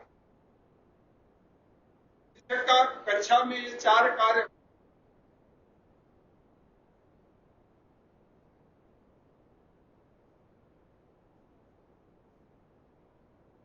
मोटिवेशन के तो बहुत से कार्य, बट मेन मोटिवेशनल कार्य किसी न किसी के अंतर्गत ही आता है, जो कुछ भी आप बताते हैं। Function, expectancy function, incentive function and disciplinary function. ठीक है, अब एक एक दो पॉइंट इसमें हम डालें। Rousing,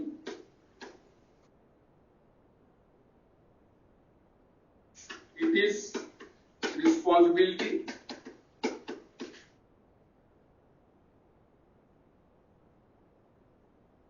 of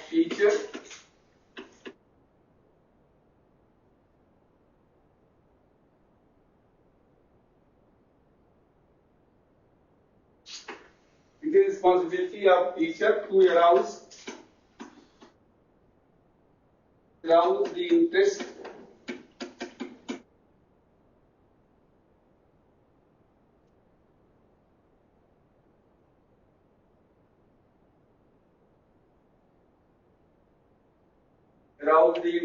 and attention of trainees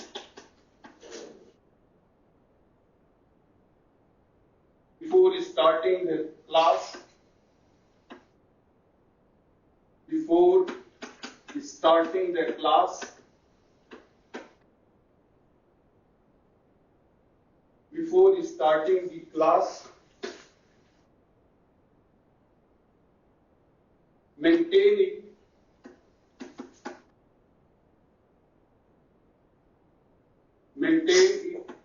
up to end of class.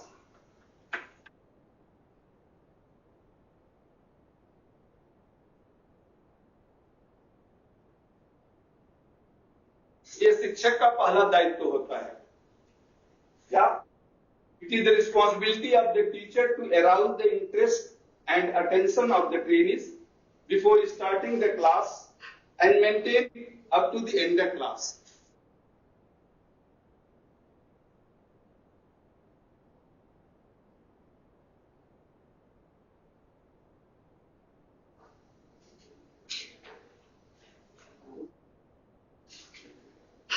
तो आप हिंदी में लिख लें, यह शिक्षक का पहला दायित्व होता है।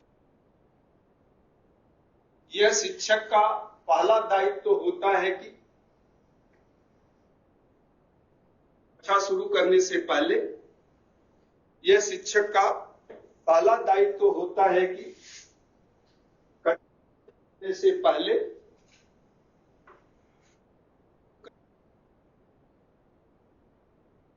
वह विद्यार्थियों के ध्यान और रुचि को जगाए तथा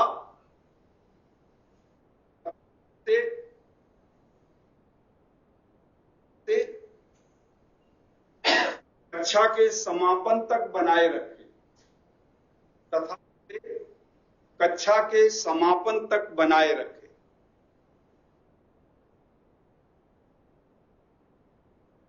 इसीलिए क्लास में आते हैं जब हम, तो 1-2 मिनट या कुछ जनरल बातें भी कर सकते हैं। कैसे हैं आप लोग, गुड मॉर्निंग, क्या है, कोई दुखी लगे तो हाँ भाई खाना नहीं खाए, क्या है, तो 1-2 मिनट का एक जनरल डिस्कशन इसीलिए होता है कि कक्षा का ध्यान अपनी तरफ आकर्षित करे। ये तो जनरल एक का है, पढ़ाने से पहले आते बस आप शुरू हो जाओ तो 1-2 मिनट का जनरल डिस्कशन, बट ये जनरल 1-2 मिनट से ज्यादा भी नहीं होना चाहिए कि 10 मिनट तक आप वही बातें करते रहो। ऐसा जितने भी पीओटी किताबें हैं या कहीं भी आप देखेंगे, इवन तो बीएड और जो चलते हैं बीटीसी के कोर्सेज, वहां भी यही कहा जाए जगाए, लेकिन कैसे जगाए ये कहीं नहीं लिखा है। अब ये खुद शिक्षक के ऊपर है, तो कैसे वो जगाएगा, बहुत से तरीके हैं। मैंने कुछ तरीके आपको लिखाया है। Teach according to the lesson plan, लिखना नहीं, मैं बता देता हूं, आप आगे भी आएगा तो इसलिए आप सुन लीजिए इसको। Teach according to the lesson plan, हम बताएंगे कि लेसन प्लान स्टेशन प्लान में कैसे पढ़ाते हैं। तो लेसन प्लान में पढ़ाने का मतलब होता है 2 या 3 पॉइंट्स जो भी आप पढ़ा रहे हैं। जैसे मैं आज आपको पहला पॉइंट बताया कि motivation in training and teaching, दूसरा पॉइंट में ये था motivational function of teacher, frustration मान लीजिए होगा। तो आज का मेरा टीचिंग का 3 पॉइंट है, तो तीनों विद्यार्थी को पहले ही क्लियर हो कि आज मैं इसको फिर कल के पार्ट से, कल जो पढ़ाया था उसको जोड़ना। जैसे मैं कहता हूं कि कल हमने ये पढ़ाया था, थोड़ा सा डिस्कस कर देते हैं, तो एक रिकैप हो जाता है। सभी पॉइंट को छोटे छोटे भागों में बांटना, अच्छी तरह व्याख्या करना। एक तो ये इंस्ट्रक्शन से हो गया। दूसरा, पर्सनालिटी ऑफ द टीचर, बताने की जरूरत नहीं है, पहले मैंने बहुत पर्सनालिटी, कैसी टीचर होनी चाहिए, क्या होना चाहिए उसका पर्सनालिटी, व्यक्ति पूछूंगा तो शायद 1-2 लोग ही बता पाए या ना बता पाए। तो जो भी उसके हैं और क्या क्या उसकी विशेषताएं हैं वो उसके अंदर होनी चाहिए। मतलब उसका जो भी उस है, वो ऑनेस्टी है, सिंसियरिटी है, चार्मिंग फेस है, ये सब होना चाहिए। और तीसरा पॉइंट होता है language. Language with simple, proper यानी एप्रोप्रिएट, स्टैंडर्ड, तो सरल, सहज और समझने योग्य।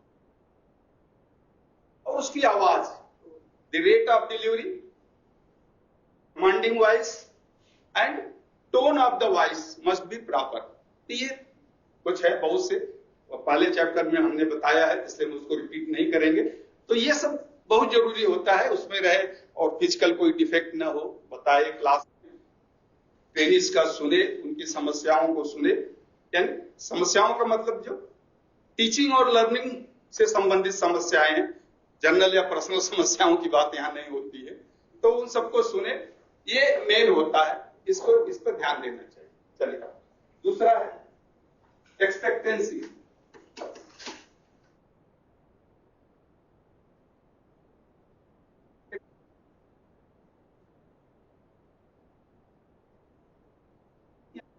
Over expectation and under expectation.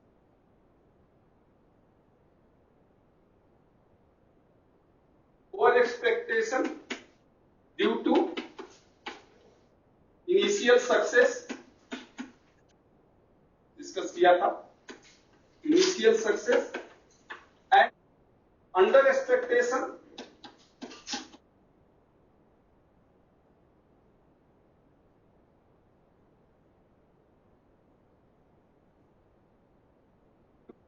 Initial failure.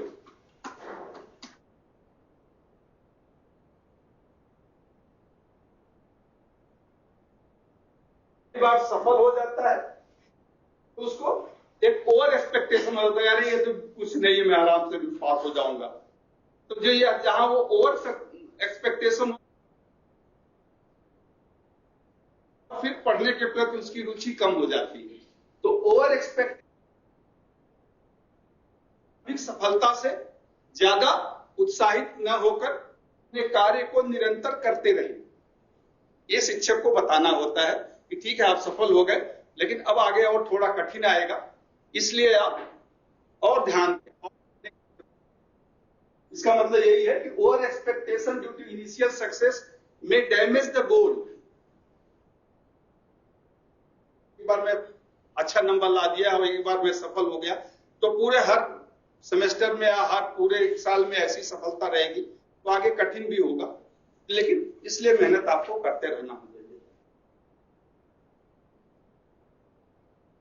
में असफल हो गया तो विद्यार्थी हतोत्साहित हो जाता है, तो शिक्षक को उसे उत्साहित करना है कि कोई बात नहीं, अब की बार आप फेल हो गए, अगली बार आप फेल नहीं होगे, ये आपकी कमियां हैं, उनकी बताएं कि कहां कमी थी, क्यों आप फेल हुए, इस पर आप ध्यान दीजिए। तो ये सब्जेक्ट में आपका है, टेक्निकल में कहां आप कमी है, क्या नहीं आप समझ पाए थे, थियरी है, प्रिंसिपल है, electrical electronic, valence bond, oscillator, amplifier, कहां पे कमी थी, तो उसको आप थोड़ा सा ध्यान दो, समझने की कोशिश करो, रटने की नहीं, तो आप सफल हो जाओ। तो ये होता है एक्सपेक्टेंसी फंक्शन, यानी टीचर का कार्य है। शिक्षक का एक दायित्व होता है कि उसके जितने भी विद्यार्थी हैं सबका वो एक एनालिसिस अपने पास, थोड़ा कमजोर है, कौन मीडियम कैटेगरी का है, जो कमजोर है उस पर थोड़ा ज्यादा ध्यान दें, ज्यादा उनको सलाह दें, बताएं, कोई अगर पूछता है तो उसके तरफ ज्यादा थोड़ा, जो पढ़ने में अच्छा है या जो जल्दी समझ लेता है वो ये न समझे कि मुझे अवॉइड किया जा, मैं पूछता हूं तो बताते नहीं है, वो पूछ,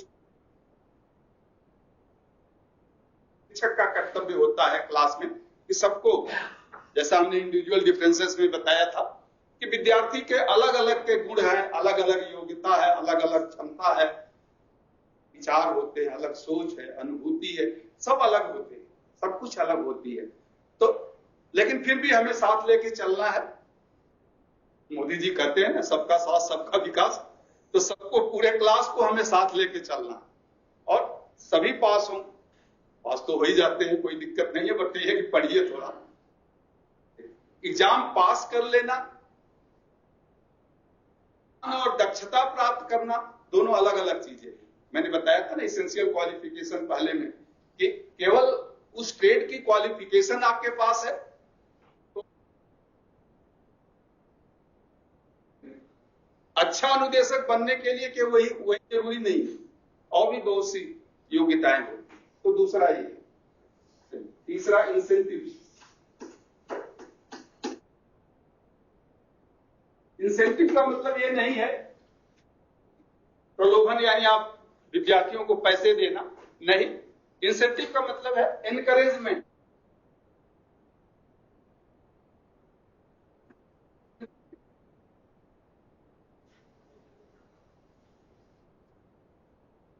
is encouragement to do work.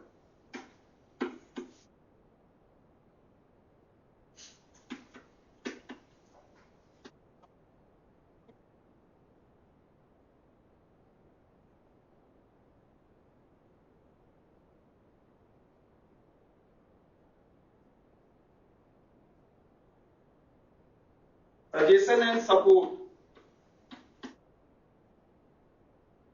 Suggestion and support as and when required.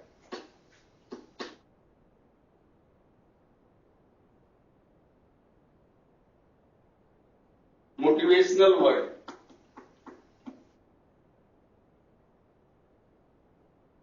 या motivational message.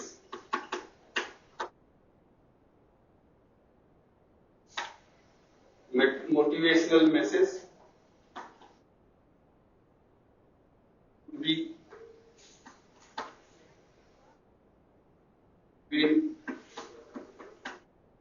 at regular interval।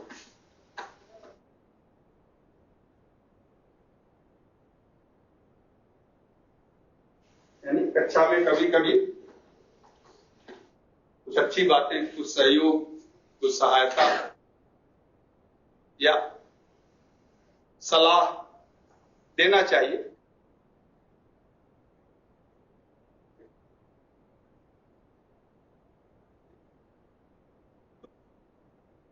विद्यार्थियों को उत्तम गुणवत्ता का कार्य करने के लिए प्रेरित करना। विद्यार्थियों को उत्तम गुणवत्ता का कार्य करें, विद्यार्थियों को उत्तम गुणवत्ता का कार्य करने के लिए प्रेरित करना। जो भी कार्य करो उसकी क्वालिटी का ध्यान रखिए। अभी आपने जो किया था इसमें ये कमियां, अब दूसरी बार करना तो क्वालिटी इंप्रूव करना। तो ये इनकरेज करें, ये न कहें अरे ये तो बहुत खराब कर दिया आपने। नहीं, मेहनत की आपने, अच्छी बात है, लेकिन विद्यार्थियों को गुणवत्ता युक्त कार्य करने के लिए प्रेरित करें। अप्रिसिएशन ऑफ गुड वर्क, अगर अच्छा कार्य करते हैं तो विद्यार्थियों के अच्छे कार्य की सराहना करना। सबको अपनी सराहना अच्छी लगती है, ह्यूमन नेचर है, प्रभुता पाई काऊ मद नाही, तो सबके अंदर ये होता है। तो कि कोई हमें कहे, छोटे बच्चों में भी होता है कि अगर माँ बाप बोले, आया क्लास से और बोल दिया कि अरे मैं तो बहुत अच्छा नंबर आया हूं, तो बोला बिजी हूं, कहां तुम बीच में आ गए, तो बेचारा वो डिमोरलाइज हो जाएगा। तो विद्यार्थियों के अच्छे कार्य की सराहना करना, विद्यार्थियों के अच्छे कार्य की सराहना करना। Suggestion and support as and when required, जब आवश्यकता हो, जैसी आवश्यकता हो। एज एंड व्हेन का मतलब जब आवश्यकता हो, जैसी आवश्यकता, वैसा सहयोग और सुझाव देना। जब आवश्यकता हो, जैसी आवश्यकता हो, वैसा सहयोग और सुझाव देना, वैसा सहयोग और सुझाव देना। Motivational message should be given at regular, प्रेरणा का संदेश। ओह अच्छा लिख रहे हैं, मैं तो समझा आप लोग क्यों। सजेशन ये अच्छा लिख लीजिए, जैसी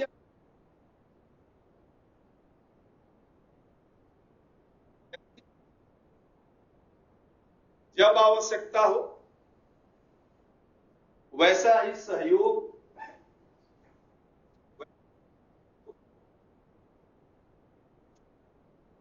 motivational message should be given at regular interval, यानी समय समय पर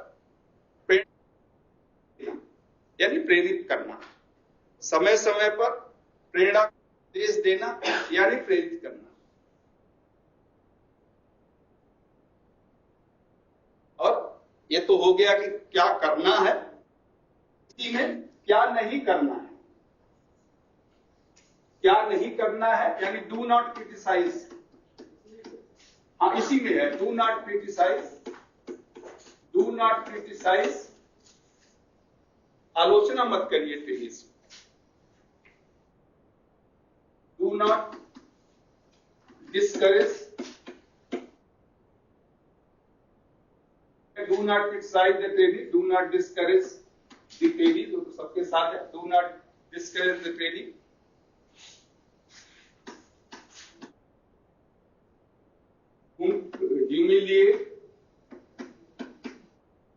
ह्यूमिलिएट और स्कोल्ड, SCOLD, यानी उसको तिरस्कृत, स्कोल्ड यानी डांटना, तो न तो डांटे न तिरस्कृत करें, एक में भी हो सकता है। Do not criticise, discourage, humiliate और स्कोल्ड, एक लाइन में भी लिख सकते हैं।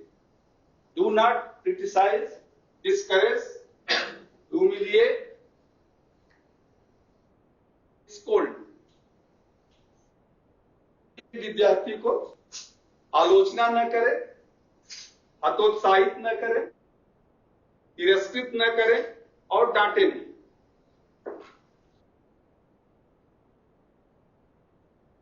Never write, never write negative remarks,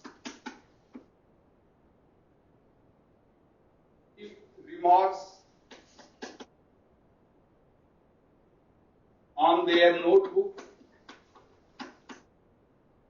on their notebook,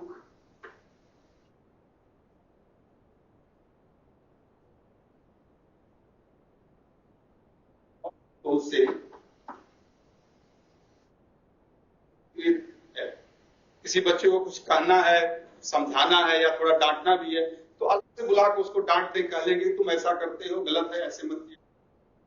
Remarks, never write negative remarks on the notebook of on the book by reading, यानी लाल स्याही से नकारात्मक टिप्पणी कभी न लिखे, लाल स्याही से। अगर सर उसका इनकम्प्लीट है तो नहीं, वो तो आप लिख दीजिए, पूरा करें, इनकम्प्लीट हो तो पूरा करें, बट ये नहीं लिखे कि you are habitual of not completing, यानी तुम्हारी आदत है तुम कंप्लीट नहीं करते हो, तो वैसा कमेंट नहीं लिखे, पूरा करें, आगे क्वेश्चन मार्क लगा दें। Never write negative remarks on the notebook, कभी भी लाल स्याही से नकारात्मक टिप्पणी न लिखी, लाल स्याही से, रेडिंग से।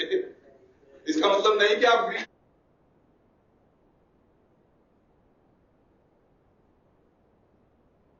ग्रीन से लिख सकते हैं, लेकिन बट लाल वाला थोड़ा डेंजरस होता है, ग्रीन से भी नहीं लिखना है, निगेटिव रिमार्क्स नहीं लिखना है, वो आप बोल दें कलेक्टिवली। अगर कुछ आप लोगों का परफॉर्मेंस जितना, जैसे इन्होंने कहा कि फेल हो नहीं लिया कि आप लोग फेल हो गए, दूसरी बार भी फेल हो जाओगे अगर ऐसा करोगे, तो वो आप कलेक्टिवली क्लास को कह सकते हैं, बट पिन पॉइंट करके कि तुम फेल हो गए, लगता है अगली बार भी फेल हो गए, ऐसा नहीं। तो वो एक निगेटिव रिमार्क्स होता है, क्योंकि ह्यूमन बीइंग है, आप क्या कहते हो वो इतना असर नहीं करता है, बल्कि आप कैसे कहते हो वो ज्यादा असर करता है। व्हाट यू से does not matter, but how you से डेफिनेटली गोइंग टू मैटर। तो वो ध्यान रखना है कि आप किसी के, मतलब कल ही हमने कहा था ना कि हर किसी के आत्मसम्मान, क्योंकि सबका है, individuality of the individual must be respected.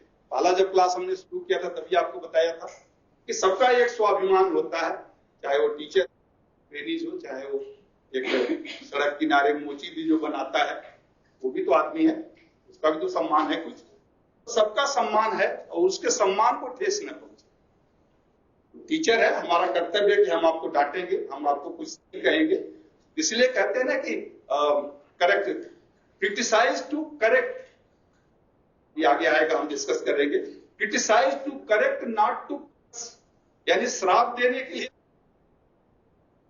एक उसको पढ़ाई से भटका दूर हो जाए, इसलिए आप उसकी आलोचना मत करिए, बल्कि उसकी कमियों को दूर करने के लिए करिए। जैसा इन्होंने कहा कि आपने ये गलत किया, तो वो बताइए। हम कहते हैं हमेशा criticise the intent not the behaviour, आपने क्या गलत किया वो बताइए।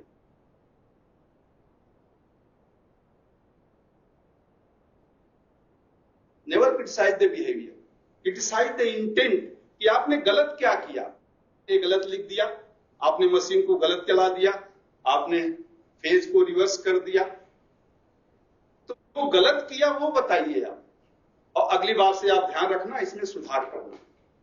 ये मत कहिए कि तुम्हारी आदत ऐसी, ऐसा ही करते हो, तुमने जानबूझ के गलत फेज को रिवर्स कर दिया, नहीं। Never criticise the behaviour, criticise the intent.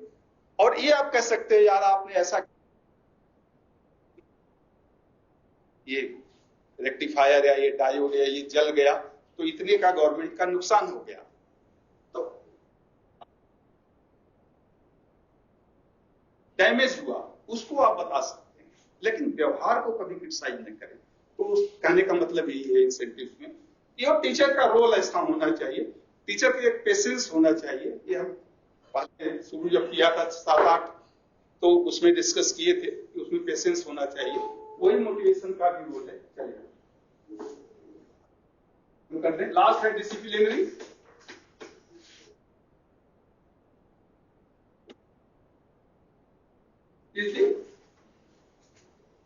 Teacher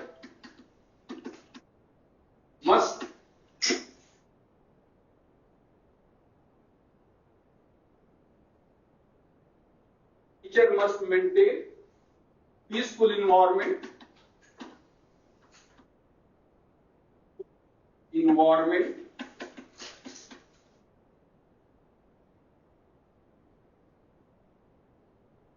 class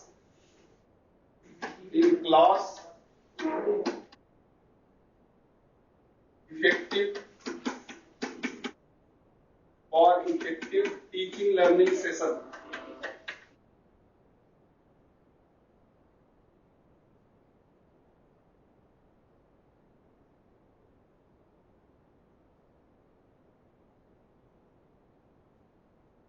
का दायित्व होता है टीचर, क्या हो गया भाई, TEACHER, teacher must maintain, discipline का ही हो गया, teacher must maintain peaceful environment. तो जब डिसिप्लिन रहेगी तो पीसफुल इन्वायरमेंट अपने आप ही आ जाएगा। Teacher must maintain the peaceful environment in the class for effective teaching learning session, for effective teaching learning session.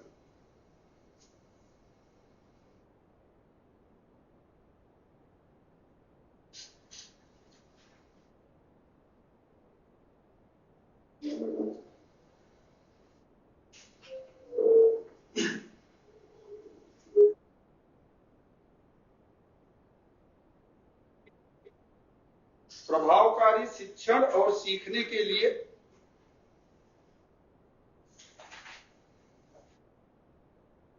कक्षा में, प्रभावकारी शिक्षण और सीखने के लिए कक्षा में शांतिमय वातावरण, कक्षा में शांतिमय, प्रभावकारी शिक्षण और सीखने के लिए कक्षा में शांतिमय वातावरण बनाना शिक्षक के लिए जरूरी होता है, शिक्षक के लिए जरूरी होता है। ठीक है, अब उसके लिए कैसे बनाते हैं वो हमने बताया था आपको क्या करना होता है। हम डिसिप्लिन पर आते हैं कि इसमें डिसिप्लिन का पार्ट जो होता है, तो डिसिप्लिन के लिए क्या करना होता है, टू मेंटेन द डिसिप्लिन,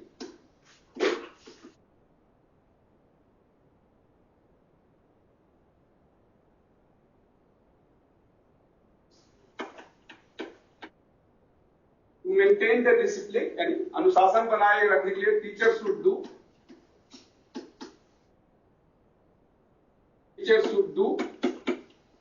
पालन,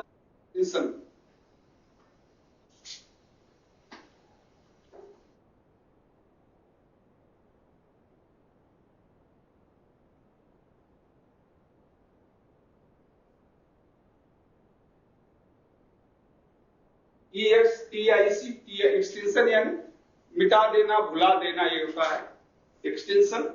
इग्नोर, इसमें आप लिख ले फिर बताता हूं। Ignore the initial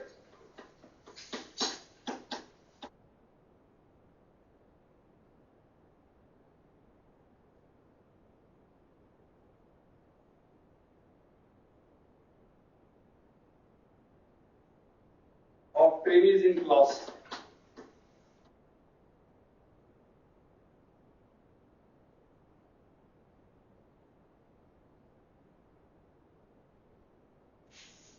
ignore unwanted initial, sorry initially, एक इनिशियली कर दे, इनिशियली अनवांटेड बिहेवियर,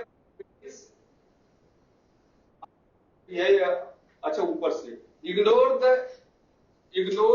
ठीक है वहां, सॉरी मैं केवल सोचा यहां से शुरू हुआ है। Ignore the initial unwanted behaviour of trainees in the class, यानी किसी भी विद्यार्थी का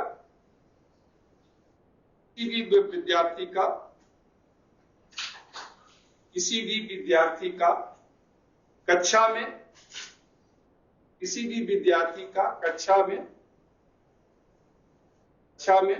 प्राथमिक अवांछनीय व्यवहार,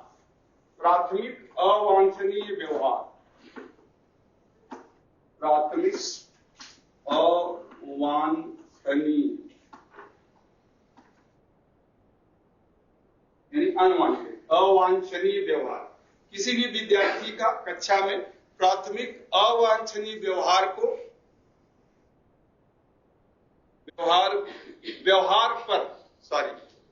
पर शिक्षक को ध्यान नहीं देना चाहिए, इग्नोर करें, ध्यान न दें। यानी पहली बार कोई अनवांटेड बिहेवियर करता तो उस पर ध्यान दें। तो किसी भी विद्यार्थी के प्राथमिक अवांछनीय व्यवहार पर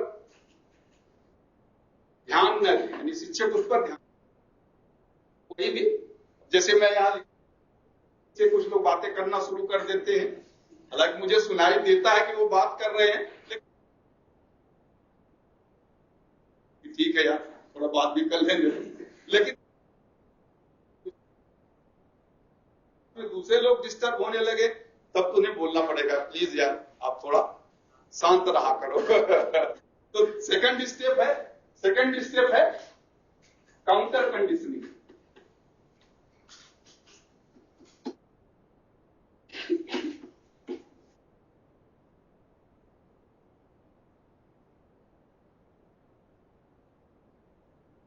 When behavior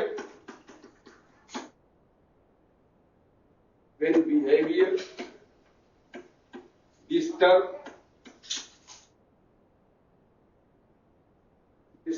the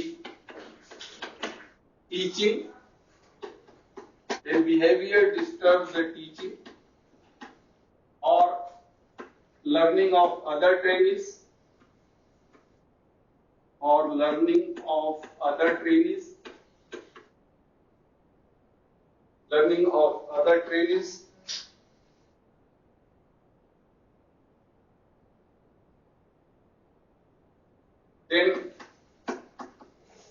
then reprimand him. Gently.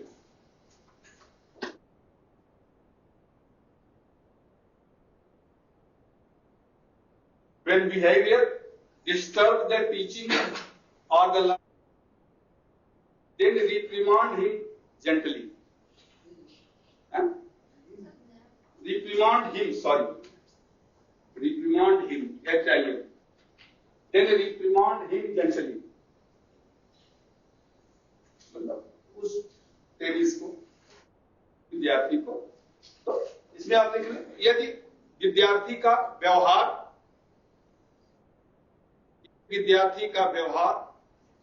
शिक्षण कार्य,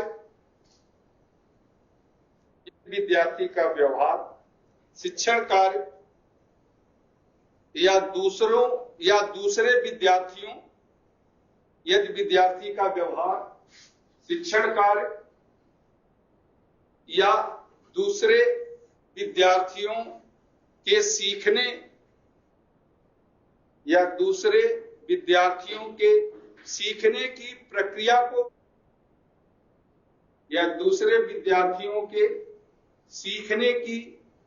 को प्रभावित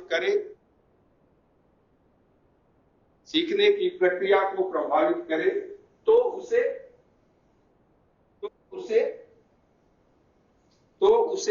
सौम्य तरीके से मना कर देना।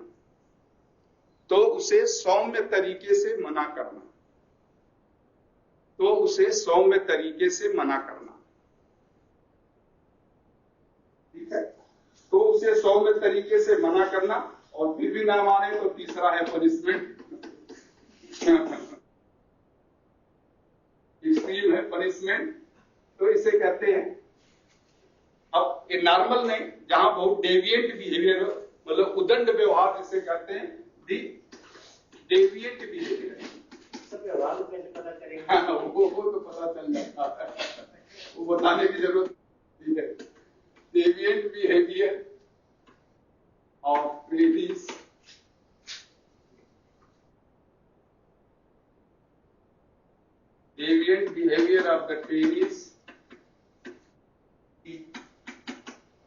punished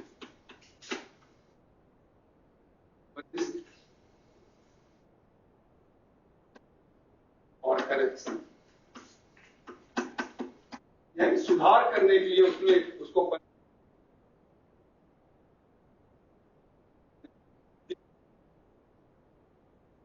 trainees must be punished for correction।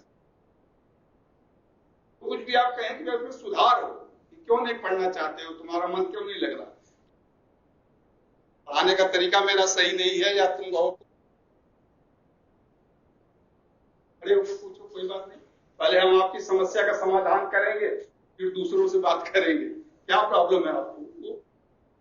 इसलिए डेविएट का मतलब होता है बहुत ही उदंड, यानी विद्यार्थी के उदंड व्यवहार के लिए उसे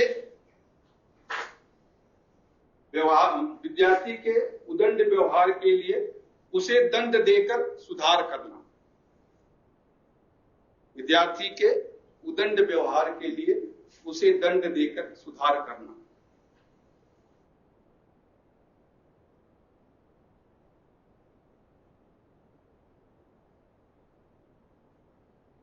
आता है ना अप्रिसिएशन और प्राइस। हाँ, अभी स्टार्ट नहीं हुआ, मैं देख रहा हूँ।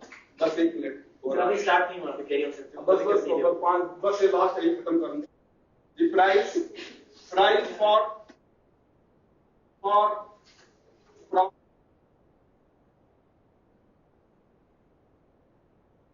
price for proper behavior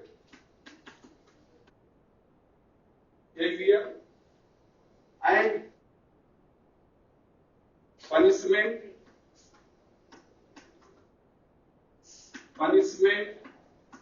for deviant behavior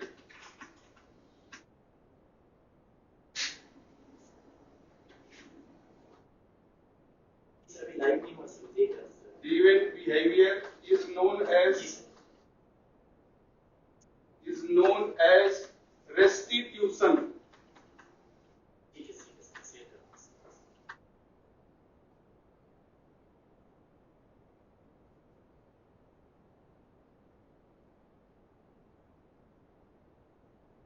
क्या विद्युक्ति में वैसा व्हाट इन द रेस्टिट्यूशन, दोनों तरीके का उपयोग करना।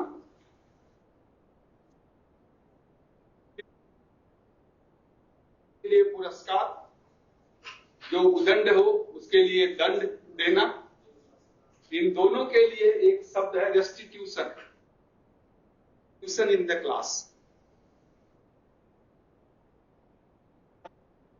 Behaviour and punishment for the deviant behavior is known as restitution. विद्यार्थी के उदंड व्यवहार को सही करने के लिए उसे पनिशमेंट देना और अच्छे व्यवहार के लिए उसे पुरस्कार देना। रेस्टिट्यूशन, इसकी हिंदी देखना पड़ेगा भाई, एग्जैक्ट हिंदी क्या है उसमें देखिए गूगल में। इसका मतलब होता है दोनों भाव, बट गूगल में देखिए एग्जैक्ट हिंदी सही एकदम हिंदी क्या होगी वो तो पता चल जाएगा।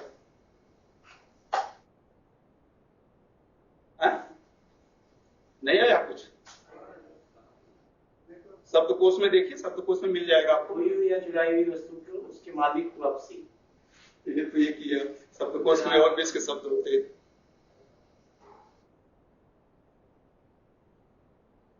चलिए, नहीं होता है तो फिर कभी कभी वो ऐसे वर्ड होते हैं, कुछ अमेरिकन वर्ड होते हैं उनका इंग्लिश नहीं होता है, तो रेस्टिट्यूशन आप हिंदी में भी रेस्टिट्यूशन ही लिख लीजिए। इसका हिंदी मतलब उचित व्यवहार के लिए बहाली।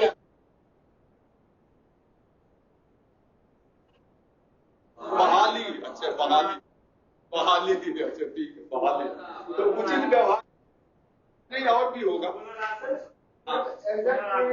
पुनरागमन, हाँ पुनरागमन ये शब्द सही है, पुनरागमन। तो उचित व्यवहार के लिए पारितोषिक देना, उचित व्यवहार के लिए पारितोषिक देना तथा नहीं आ रहा है, तथा